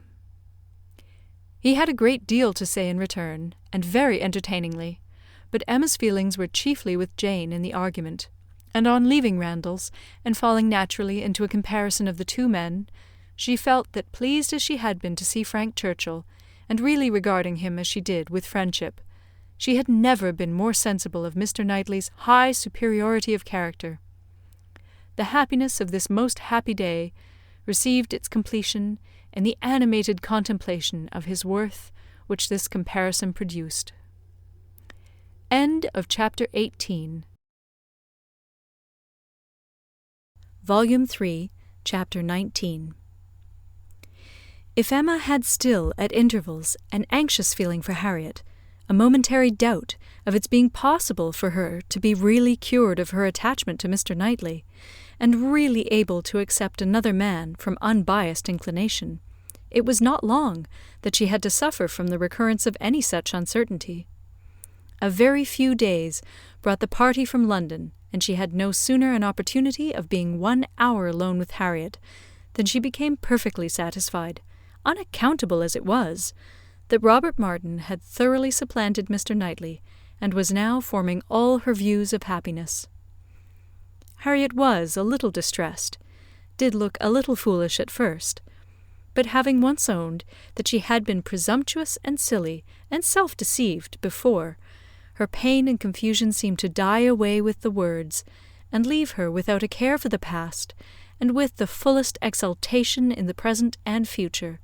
For, as to her friend's approbation, Emma had instantly removed every fear of that nature by meeting her with the most unqualified congratulations. Harriet was most happy to give every particular of the evening at Astley's, and the dinner the next day. She could dwell on it all with the utmost delight. But what did such particulars explain? The fact was, as Emma could now acknowledge, that Harriet had always liked Robert Martin, and that his continuing to love her had been irresistible. Beyond this, it must ever be unintelligible to Emma. The event, however, was most joyful, and every day was giving her fresh reason for thinking so. Harriet's parentage became known. She proved to be the daughter of a tradesman, rich enough to afford her the comfortable maintenance which had ever been hers, and decent enough to have always wished for concealment. Such was the blood of gentility which Emma had formerly been so ready to vouch for.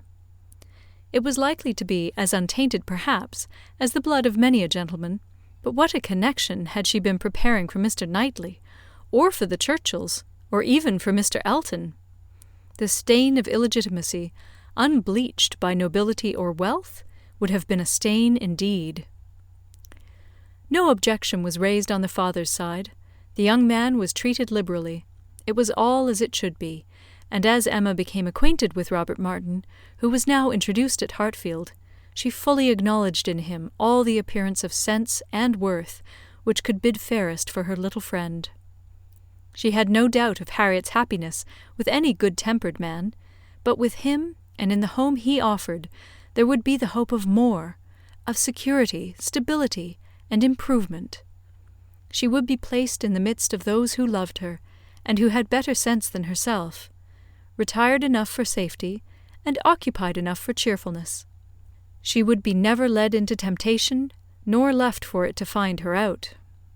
She would be respectable and happy, and Emma admitted her to be the luckiest creature in the world, to have created so steady and persevering an affection in such a man, or, if not quite the luckiest, to yield only to herself. Harriet, necessarily drawn away by her engagements with the Martins, was less and less at Hartfield, which was not to be regretted. The intimacy between her and Emma must sink, their friendship must change into a calmer sort of goodwill, and fortunately what ought to be, and must be, seemed already beginning, and in the most gradual, natural manner. Before the end of September, Emma attended Harriet to church, and saw her hand bestowed on Robert Martin with so complete a satisfaction as no remembrances, even connected with Mr. Elton as he stood before them, could impair. Perhaps, indeed, at that time, she scarcely saw Mr. Elton, but as the clergyman whose blessing at the altar might next fall on herself. Robert Martin and Harriet Smith, the latest couple engaged of the three, were the first to be married. Jane Fairfax had already quitted Highbury, and was restored to the comforts of her beloved home with the Campbells. The Mr. Churchills were also in town, and they were only waiting for November. The intermediate month was the one fixed on, as far as they dared, by Emma and Mr. Knightley. They had determined that their marriage ought to be concluded while John and Isabella were still at Hartfield, to allow them the fortnight's absence in a tour to the seaside, which was the plan. John and Isabella and every other friend were agreed in approving it, But Mr. Woodhouse, how was Mr. Woodhouse to be induced to consent? He who had never yet alluded to their marriage but as a distant event. When first sounded on the subject, he was so miserable that they were almost hopeless. A second allusion, indeed, gave less pain. He began to think it was to be, and that he could not prevent it. A very promising step of the mind on its way to resignation. Still, however, he was not happy. Nay, he appeared so much otherwise that his daughter's courage failed.